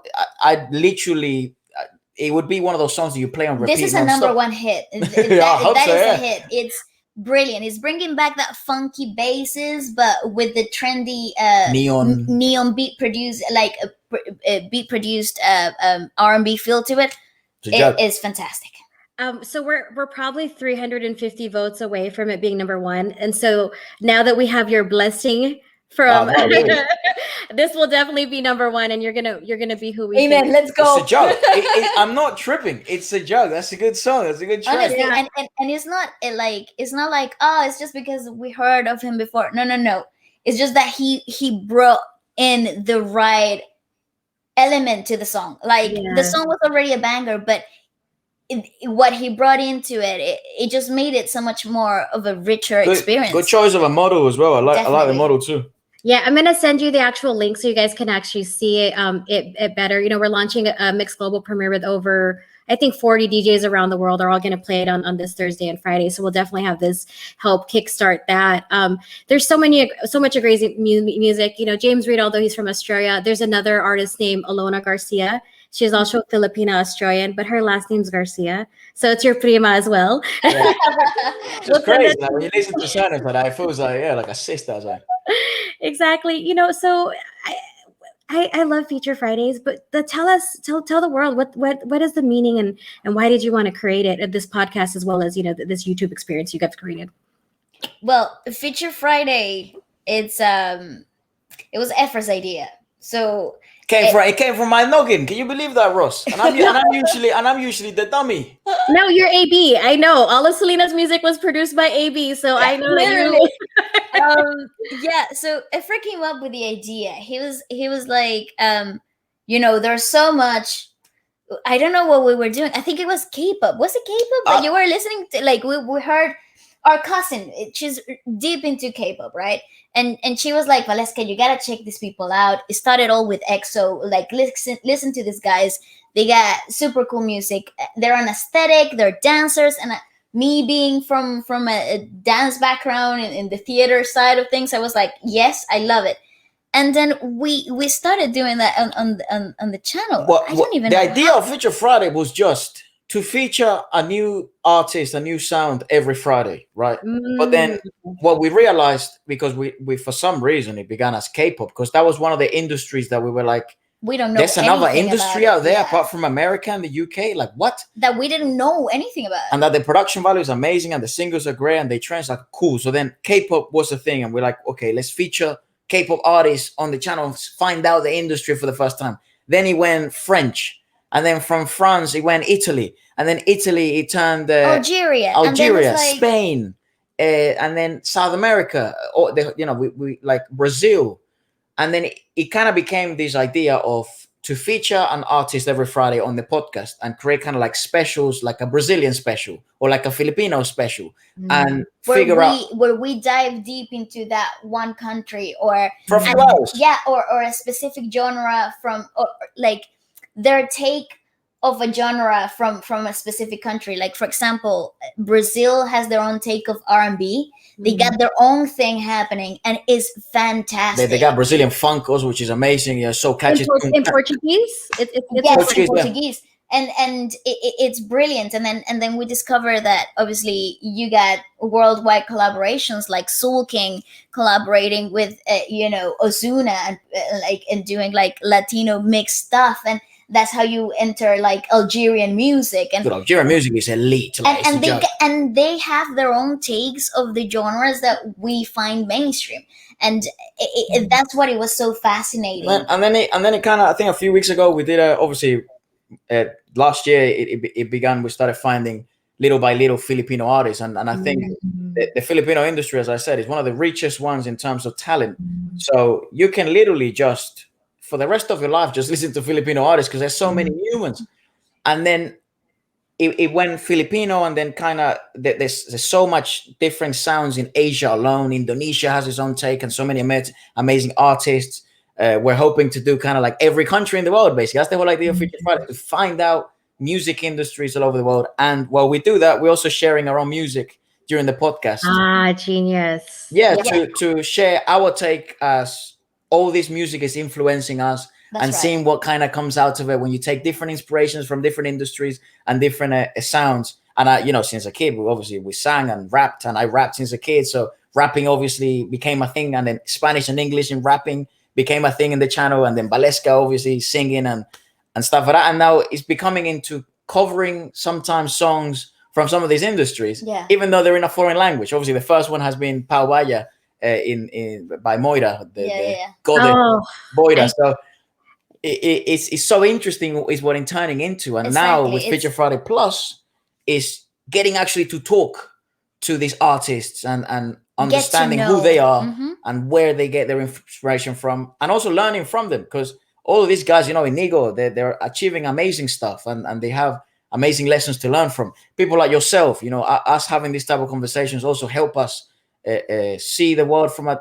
different set of eyes and reshape beliefs that we had and maybe set new goals. So it's been like a really Feature Friday is basically like us learning music while making music and listening to music from all over the world. Yeah.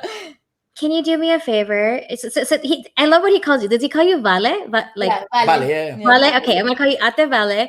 Ate Vale, because it means sister. Efra, like, make me a promise that you incorporate your music moving forward, because this is all why this happened for you guys, and the success is like because they need to hear your original music, and I don't want you to lose that. We do on every podcast. We do on every podcast. We have our music. Actually, I got a playlist on my channel where it's all our original tracks that we record and we mix and we do all here in this living room, as you're saying. So if you want to check it out, it's just we're gonna talk on a separate, conversation, because that sounds like a really great show just for MYXed Global. I think, just what we're doing as far as internationalizing all like music from around the world, but incorporating Filipino. You guys sound perfect for that. I know you're doing it, but I was just like looking at you, like, don't lose that, because it means a lot. Thank you so much. It really means a lot. I think it's the right path to go, Ross.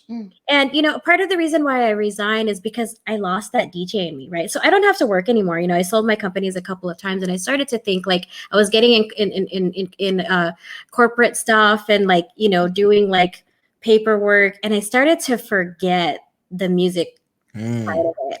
And then I was also asked to help promote to certain artists or talent. And I don't know if you've ever seen the movie Brown Sugar.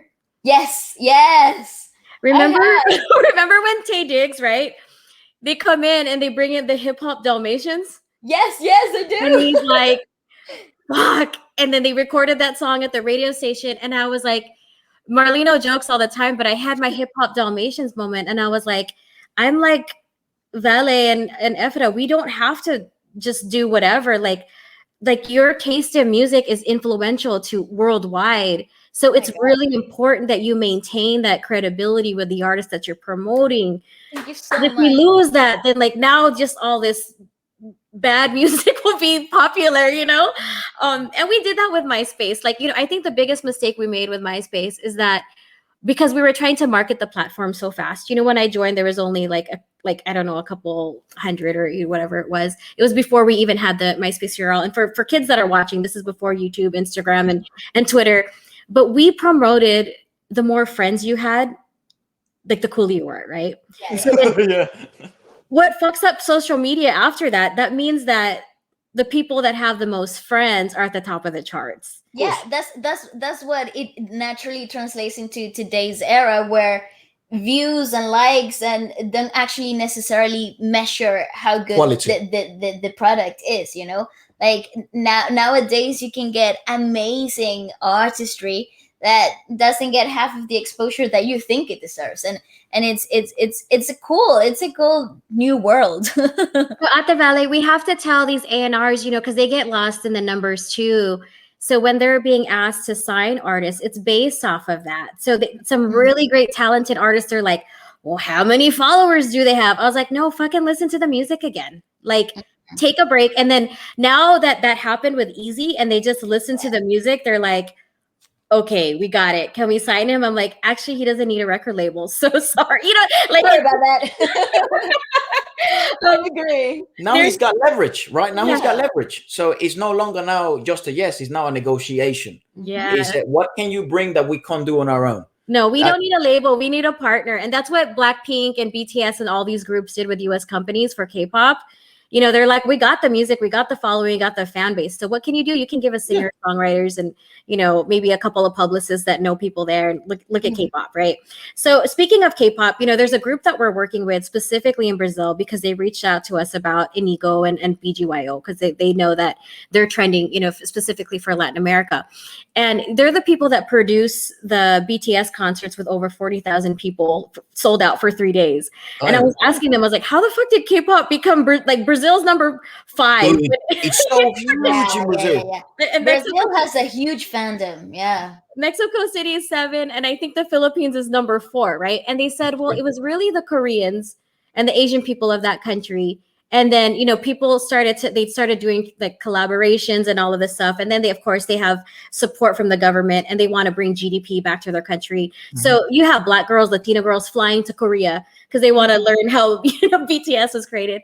So now they're helping us with Inigo. They're helping us with BGYO.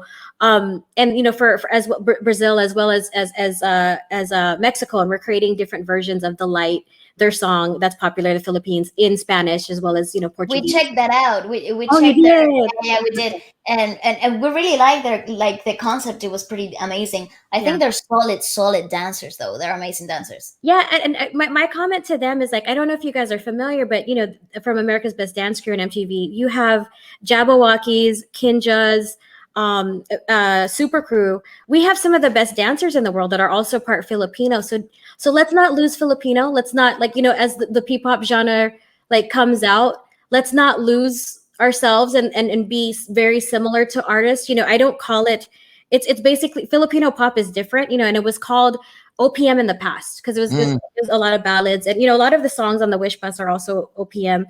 But the reason why a lot of those artists perform cover songs is because, you know, they're worried that their original songs might not be as popular. But with folks like you that are getting them millions of plays for their originals like Paubaya and stuff like that, the country is shifting to focus is that. So and Filipinos actually live across all of the world. So it's difficult to call us like P-pop because we're not just there. There's Filipino Americans like Sweetie and Bruno and stuff. So I'm calling it like OFM, like original Filipino music. Right. Yeah. That's like, and that's you guys are some of the first to actually help it break internationally. So this was really the reason why I was on your DMs on Instagram is like, number 1, to say thank you. And number 2, like, I don't know if you're ready, but like, you're going to be, you know, one of the forces of why this phenomenon is going to take over, especially in Latin America. Because I send Brazil and like Mexico, like, I send them the Inigo reaction video. I was like, they are saying what we're thinking. So, have you guys been back to Venezuela since you've moved? No. It's been a while actually. It's been I think maybe since we went back to Venezuela, maybe about 10 years. Maybe, yeah. So yeah, so it's one of those things that hopefully in the future we would like to retouch with our motherland a bit. But for now, I think just things are getting so busy here on this part of the world, and things like that. It's getting a bit harder to try and do such moves back there, because I think if we do go back, I'd like to enjoy my time, you know. So I'd like to know that I'm not sacrificing any projects over here or anything like that. So okay, here's an idea, because Feature Fridays is going to blow up, right? Especially with you doing all this international music. So you know how will.i.am told Apple, like, I'm going to take you back to the Philippines. We're going to blow the Black Eyed Peas just so we can go back. So this is going to blow up so much that, you know, especially if we have the support from that company helping us with Brazil, maybe we'd play at, or Inigo plays, you know, what's that big carnival, the Rio one, or I forgot. Black Eyed Peas play there. There's 1 million people on the beach. Yeah, is it like Rock in Rio? Rock in Rio. So if we go to Rock in Rio, or like this company that does this BTS, I'm going to say, well, yes, but we need Ate Valley and Efra to be with us as our translators. Let's go. Well, in Brazil is Portuguese. So what we'll do instead, Ross, you're in trouble there. No, what we'll do instead, Ross, is... We need someone from Brazil. Who's the biggest like Brazilian YouTuber or artist? I don't know, but we'll figure it out. What we'll do instead is... We'll get Anita to be our translator. Yeah. We'll pop in there, then we get Anita, then we make something magical happen. Oh my God, Anita, I think she was just on with like the Black Eyed Peas, and I didn't know her, and so I followed her on IG. I was like, oh my God, she's fucking amazing. She's freaking crazy. Like the fact that she's very easy Spanish. To look at, isn't she? Oh, she's gorgeous. Yeah. But let's not get into that. Like all Latinas are gorgeous. Like Vale, you're so pretty. Thank you. I was just saying that I think Anita's crazy though. Like talented wise, like she speaks Portuguese, she speaks Spanish and English fluently. Like they're her mother language. And I think all Brazilians are like blessed by God in the gene department. She's a good example, Ross, of international. Yeah, because you know she was ginormous in Brazil, if not the biggest artist in Brazil. Yeah. And became the biggest artist in South America, and now it's becoming one of the biggest artists in the US. You know, because collaborating with everybody. You know, Cardi B. You're getting these kind of Becky G collaborations and Maluma, and it's like Daddy Yankee. Yeah, the next step is now Chicken basically now. You know what? I saw her on will.i.am's Instagram, so I'm pretty sure they're cooking up something there. I don't know if you saw the Black Eyed Peas and Chiquita "Girl Like Me" video. Yes, freaking the fact that it went viral is so right. Like, so simple. It was so simple. Like I don't even know, but it was just fucking Chiquita on a skateboard, and I'm like, dude, this is the best video. The idea Listen, simplicity is key. Sometimes it really is key. Like, why season it so much when it can just be that? You know, it's fantastic. Also, being Shakira helps. Also, of course, right? But like, because you've seen her through "Hips Don't Lie," all of these international songs. But when they put her on that song and she's in a '80s leotard, just doing the choreo, like. I love seeing all those videos from across the world. But 2 more questions that I gotta ask. So what has been like? I know you read the comments.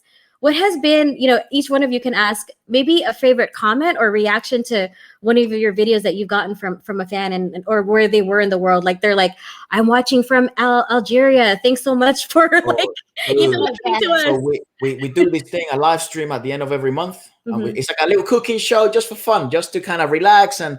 No lights, no makeup, just, you know, no dressing up. It's just us cooking and talking to some, you know, the viewers and stuff like that. Live in the moment, you know, because usually these videos are pre-recorded. So we don't really get to see the live reaction. We just get to see the YouTube comments. But when we do the live stream, the most mind-boggling thing, Ross, is that we're watching from Morocco. We're watching from the Philippines. We're watching from Korea. Hi, watching from Egypt. Watching from Jupiter. Hey, I'm watching from Mars. And then you're like, what the... Yeah, all of you guys at the same time, you know, like 1,000 people in the specific moment, all commenting and watching the thing, and me just making some stupid cake or something, you know, because I can't cook, Ross. Don't come in for that stuff. Music, I'm all good, but kitchen, no. So all these people just tuning in and just, you know, sharing. Oh my God, I love this band and I love this artist, and I figured you guys, but I'm from I love French music, but I'm actually from Ecuador, and you're like, what the this is crazy. Yeah. To me the most rewarding comments are the ones that say, oh my god, I found out this new artist because I watched it on your channel. And that to me it means a lot. Yeah, because that's the whole purpose of it, you know. It's like and being able to be that bridge between those two things, between the industry and the audience. It's I feel blessed, you know, to have that opportunity to be able to, even the little audience that we get, that we've garnished, even if it's one person that tells us, oh my god, I figured out a new artist because of you guys, it's important, because I feel like people that show you new music are important in someone's life. And it seems sometimes we are that people for other people. And also it's fair to mention as well, like a lot of people that, you know, follow our music apart from the podcast, it also means a lot too, you know, because it's been 2 years of us creating again and making music ourselves for ourselves. So it's been a really interesting journey, this sort of music independence. No longer there's no manager, there's no promoter, there's no telling you how to sing, how to do stuff. You don't have to go to a studio, you have to do it all by yourself.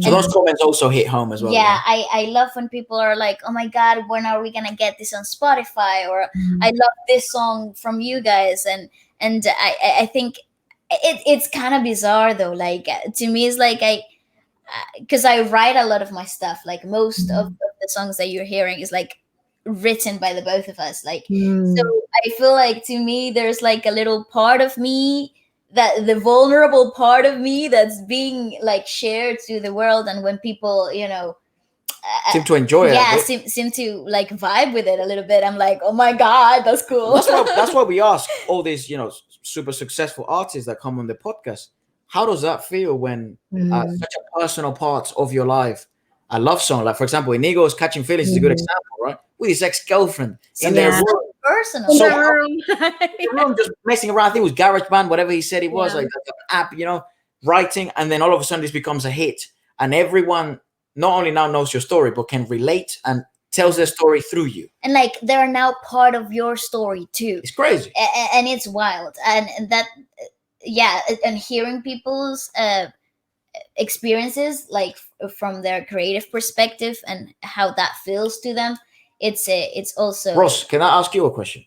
Yeah, but I want to tell you two things. Number one, people love Catching Feelings so much that we created different versions of it. So I need to send you the island reggae one that we got inspired when we were doing promotions in Hawaii with Bimwala, the African producer that fled the country and then went to Canada and landed in Hawaii for some reason. Now he produces for all these huge island reggae artists, with J Book, you know, one of the biggest island reggae artists of all time.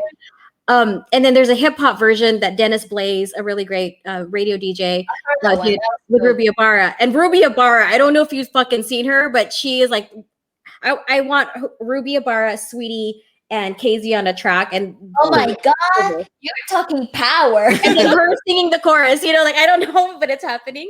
And then another thing that I wanted to say is Most B, he's actually a host of one of the top African TV shows. So they reached out to me about Bugoy specifically.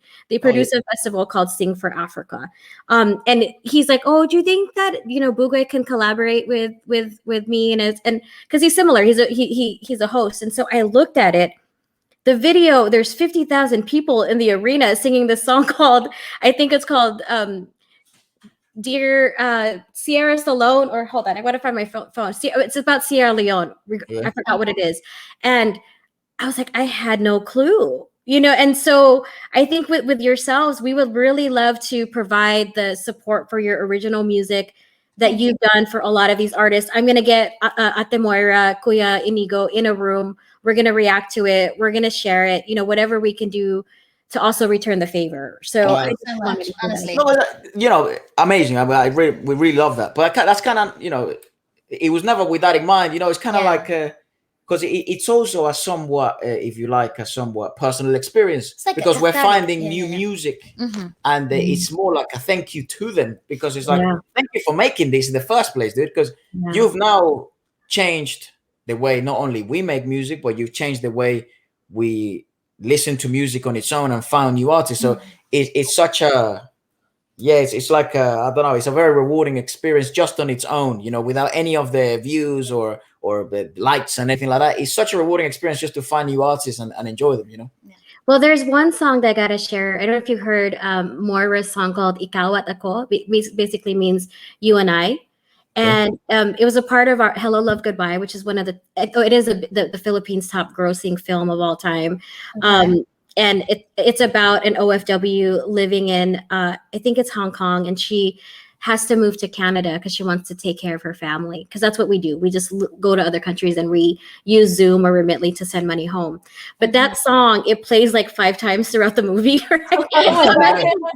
Imagine The Notebook, and it's the song that you keep hearing every time. Your heartstrings are pulling. But she wrote the song with her husband Jason, and it's their vows. Oh, those are the vows that they sang to each other in the wedding. Ikaw at Ako. Yes. Oh, right. Because we're actually about to watch. Someone's recommended a lot. A lot of people have recommended a lot. The song where he secretly proposed, like she didn't know he was going to propose during the music video. Yeah. I think. Yeah. Okay. What's that one? Wait. The video's called. Yeah. Wait, give me a second. Someone was like, "Dude, you gotta check this out," because we checked out like a cover they did. They're hilarious together. They're awesome. I love their dynamic. It's so precious. Yeah. Like I was like Takpuan. Tagpuan, yeah. So there's Tagpuan, which is about that part, but the second part is the vows part. So imagine like two of the biggest songs ever in the Philippines, a part of the Notebook of the Philippines.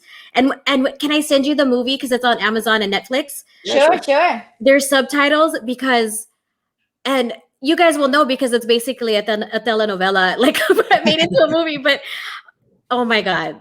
Like I'm gonna cry, aren't I? I'm gonna cry. Ugly cry. And I've been watching so many like Latin films as well, and it's like it's the same. Like the music is good, and the fucking women are beautiful. The men are. What is this? Like even the newscasters when I was in the DF, they were doing a reporting about Cafe Tacuba. I was like, wait, she looks like a model. Like what? Yeah, I know. And they actually, funny story though. Like they cast them specifically in that on purpose. with those. They're so smart. Yeah. And you're gonna be the girl that everybody sees in the morning for the morning magazine. You gotta be a miss. Like you gotta be like a beauty contestant. Even in the telenovelas, like the abuelas, the lolas, and the moms, they're like look all the same age. Mothers are gorgeous, and all the women in it. It's because funny story, like in Venezuela, for example, the actresses, a lot of the times they were beauty contestants and winners from our beauty pageants that naturally progressed into doing acting. Yeah, that's what happens. And that's why so many beautiful people on TV, and then you're like, it makes sense. I mean, because I don't know if you know, like Pia Wurtzbach and Catriona Gray were Miss Universe as well, and the same thing with them. Like Catriona is a really good singer. Pia's we have a show called Pia's Postcards on our show, but they're because beauty pageants are huge for us as well.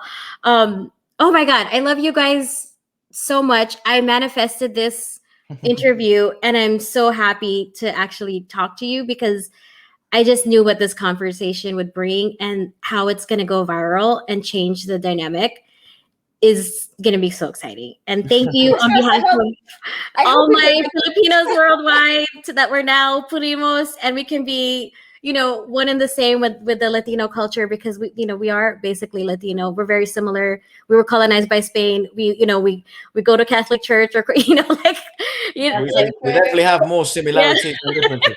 Jesus Maria Joseph, Let's go. It's so true. It's so true. But I'm so glad we had the opportunity to talk. Honestly, thank you for having us on. It's a great honor. Can we have people like it? Yeah, can we have you back when Paubaya hits 1 million, views? Yeah. Sure.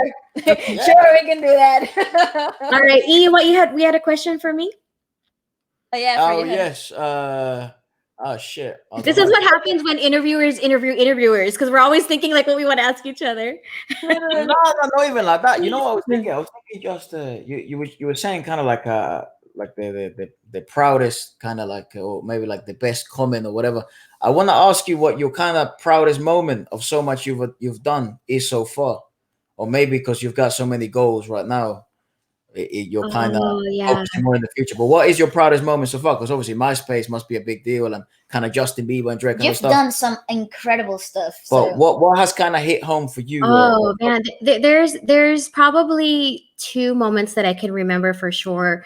One was, Drake was a kid that I found just getting millions of plays in Toronto, and I was trying to figure out why. And I was Googling him, and I was talking to my colleagues at work, because I was the head of artist relations as well as the head of hip hop. And everyone's like, no, he's just this cheesy actor from a show called Degrassi that plays a handicapped person on there, right? So I was like, I don't know. Why is he getting millions of plays, right, from these mixtapes?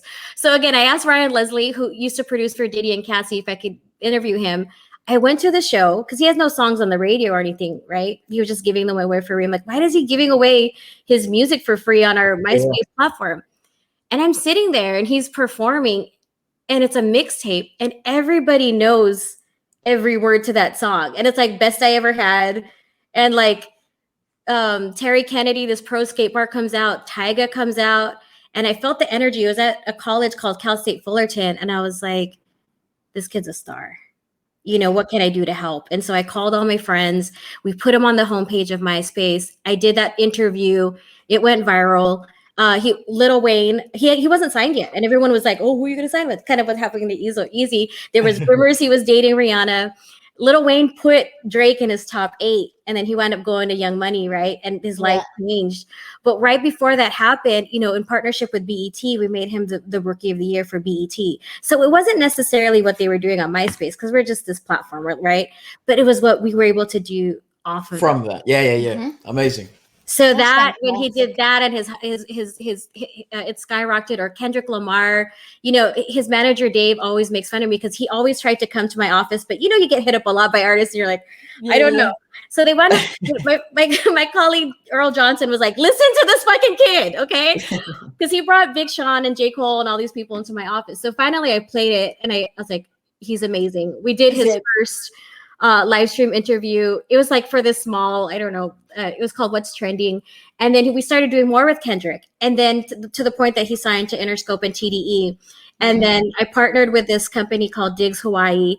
And it was probably one of the first 6-figure checks he got for an arena show in Hawaii. And killed it. And then we did another show with Budweiser. Again, another 6-figure check to them. And like, to see that, and then I think the culmination of it all is like going through this experience with Inigo, him not completely understanding the process. And he has this thing called, it says Tawala. It's tattooed on his chest. And every time a radio station said no, or they said, I don't know, is Filipino songs in English? I'm like, it's just R&B and pop. Just listen, right? Yeah. We traveled the world, and there was good days and there was bad. There was full shows and there was not. And we kept saying to each other, like, we pray before every show. Like we did in London, and before every radio interview, and we said like Tiwala. He would always tell me, Tiwala, trust the process.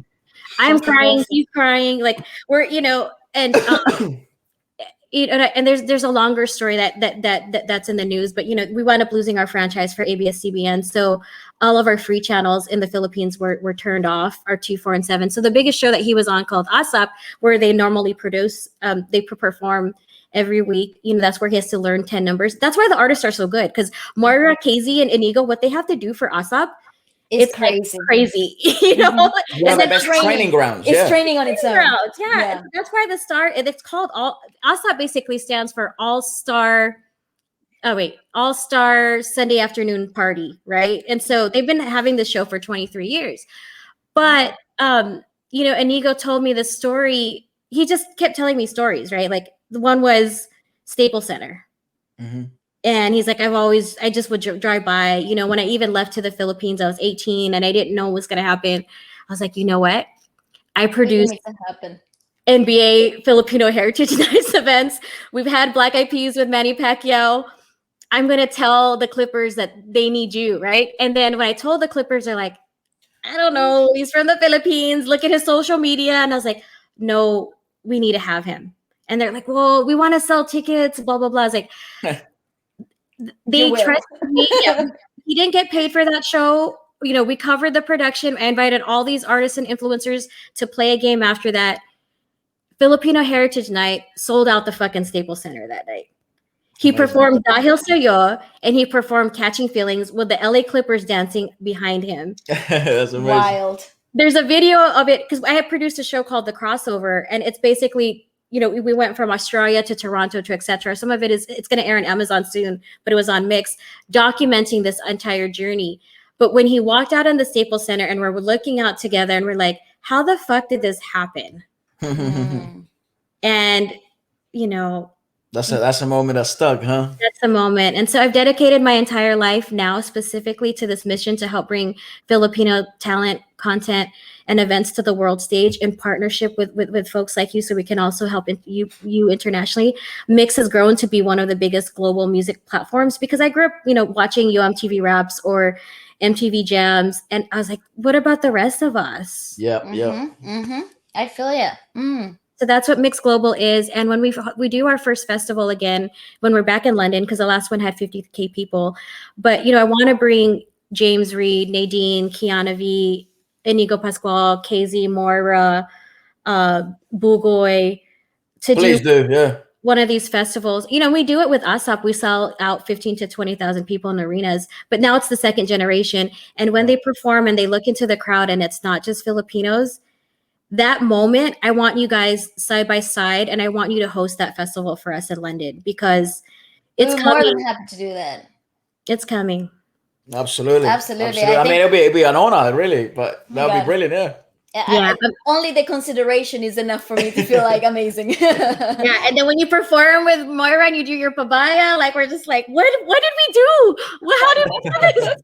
Honestly, that would be an absolutely crazy moment in my life. That would be one of those moments that you would look back at time and be like, yeah, that happened. I'm gonna use one of your words, Ross. Let's manifest it. Manifest. That's the word, is manifest, you know.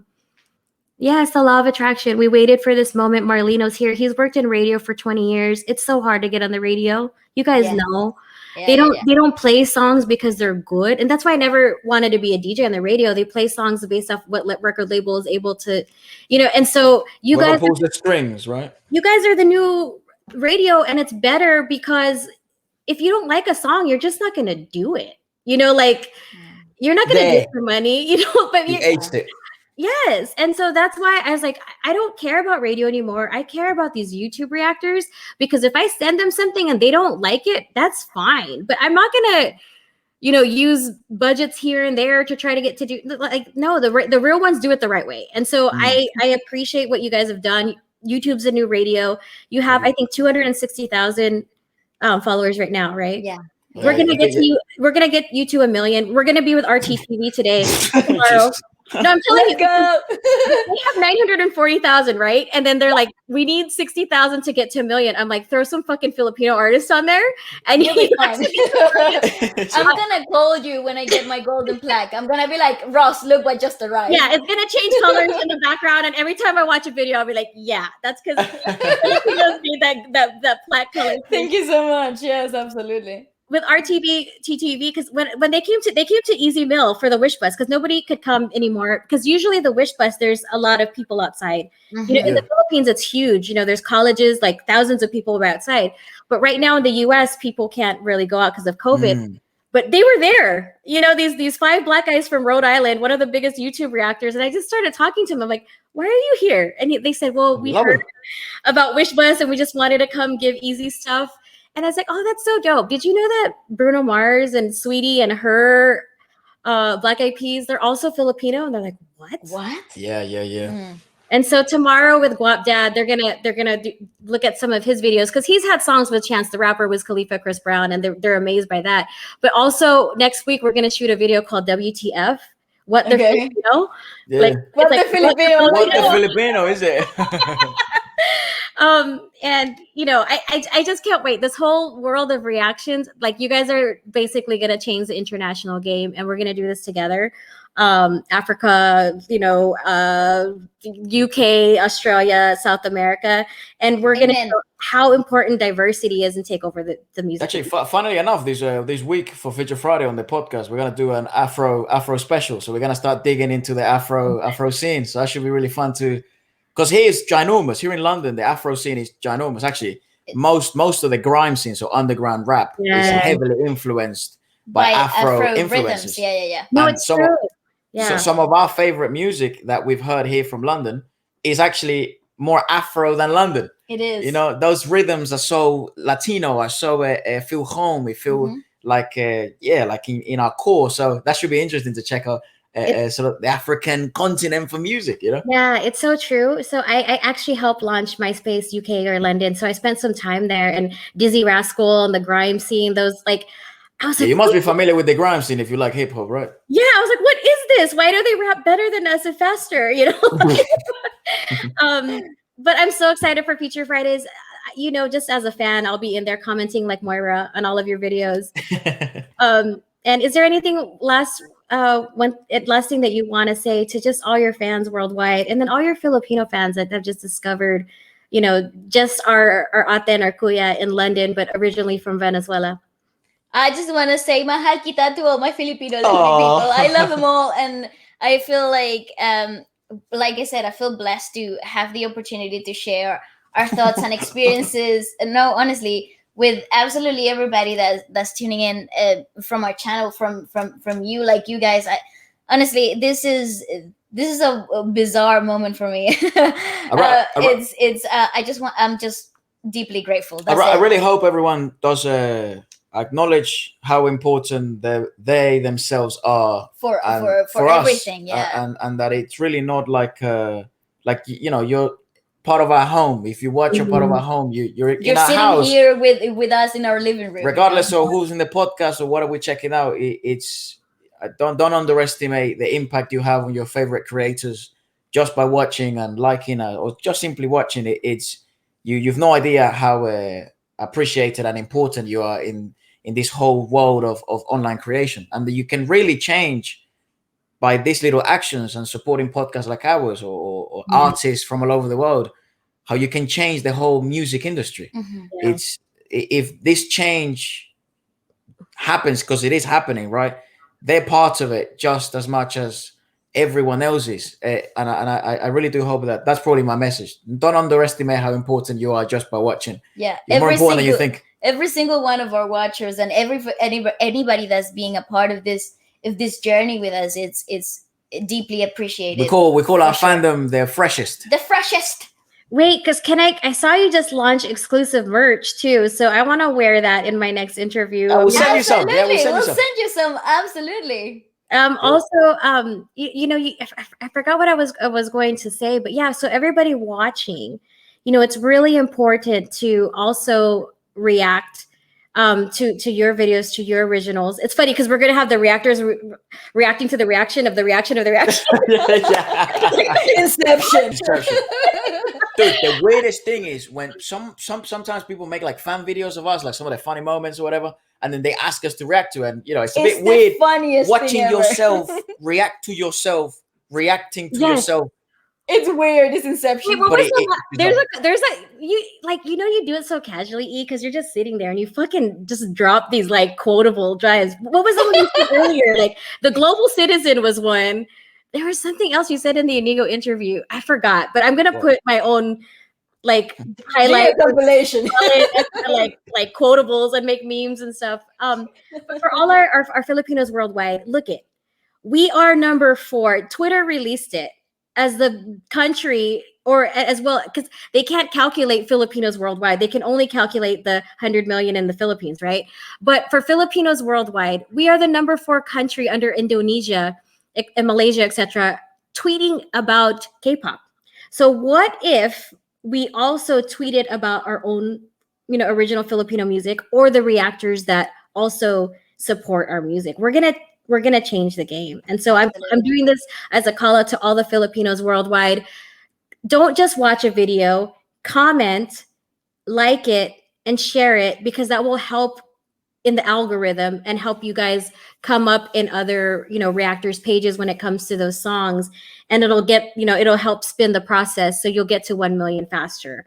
And there's folks like you, RTTV, that do it right and do it good. And that's really why I wanted you on this MYXed Global MYXed Reaction show as our Kickstarter artist, because I see it. you might not have the 1, 5, 10 million, but like just like when Bieber, Drake, or any of these folks came in here, I have a feeling, and I'm so excited of what's next for you. What is next for you? Tell me. That's how we'll end the show. What is next? We're really focused right now on the podcast and growing our own audience and investing more time into our own music. I think for sure. I think for the future. I don't know when, but for sure drop a solid maybe an EP album. I may have a clearer path. I think. Okay. That I think we probably both agree on. But again, Waleska's modesty is adorable. But I think that the focus right now. I think you're completely correct. It's the podcast, and I think sharing these conversations with these amazing artists is one of my highest priorities, because I feel like I'm not a big fan of edited content. As you can tell, we can do this for 7 hours, and I would like the 7 hours because I think there's so much value in there, So, and with these artists, sometimes you only get 10 minutes of an interview or 15 minutes, and I can't find out what's in his heart, what's in his head, who is he, right? So that's kind of priority number one right now, sharing those conversations, those podcasts, and hopefully inspiring others to learn something from their favorite artists that they didn't know, or making their own music, or learn about a brand new artist, and then number two is, I think that the bigger and the more traction the podcast grows and the more meaningful the podcast becomes, hopefully in people's lives regarding music, I want to make Feature Friday into also a platform where we would perform with some of the artists that we have shared the podcast with, and also maybe bring artists that may not be known yet, and be able to perform with them and kind of, I don't know, hopefully in the future, a year or 2 years time, become a trampoline for some of these amazing artists that are yet to hear that dynamite hit. I think that's probably the dream, There I agree. High five. Fucking E with your this is just gonna call, how did Vale and Efra become a trampoline for international music worldwide?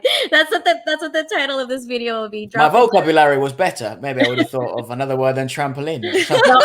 So much more romantic, like the catapulted. A fucking trampoline. That's more romantic. We need the world to understand it, because Spanish and Tagalog and Filipino language is very romantic, and there's a lot of like words, but trampoline, I don't care where you are, you know what the fuck a trampoline is. Yeah, you know what it is. No, I think Marlino, like, we're doing that premiere with Manila Grey, and I think James Reid might be joining us as well, but we're gonna talk to all these folks that you've already had on, and just see what else we can do, and then maybe they can sit with you during that podcast, and it's available not just on YouTube, but all they can listen to audio. iHeartRadio, Apple Podcasts is available everywhere. That's important, because the Philippines, a lot of people commute, and there's a lot of traffic, so they have a lot of time. Some people they'll commute from the smaller provinces or region. It takes them maybe like 2 hours to get to work, and they take the jeepneys and they take the train and all of these different things, which is amazing, because they'll take that to just work and then come back to their families. And that's one thing I love about the Philippines and about South America in general, is that we work hard. Sure, make us scrub the toilets and take care of your grandma, but we're gonna enjoy it and love it. We're gonna be singing at the same damn time, and always with a smile in your face. That's right. Smile in our face, and you'll be like, "Fuck! Like, why are they so happy when I have millions?" It's just like, no, we carry the sun inside. That's why Mom says, like, we're carrying the sun inside.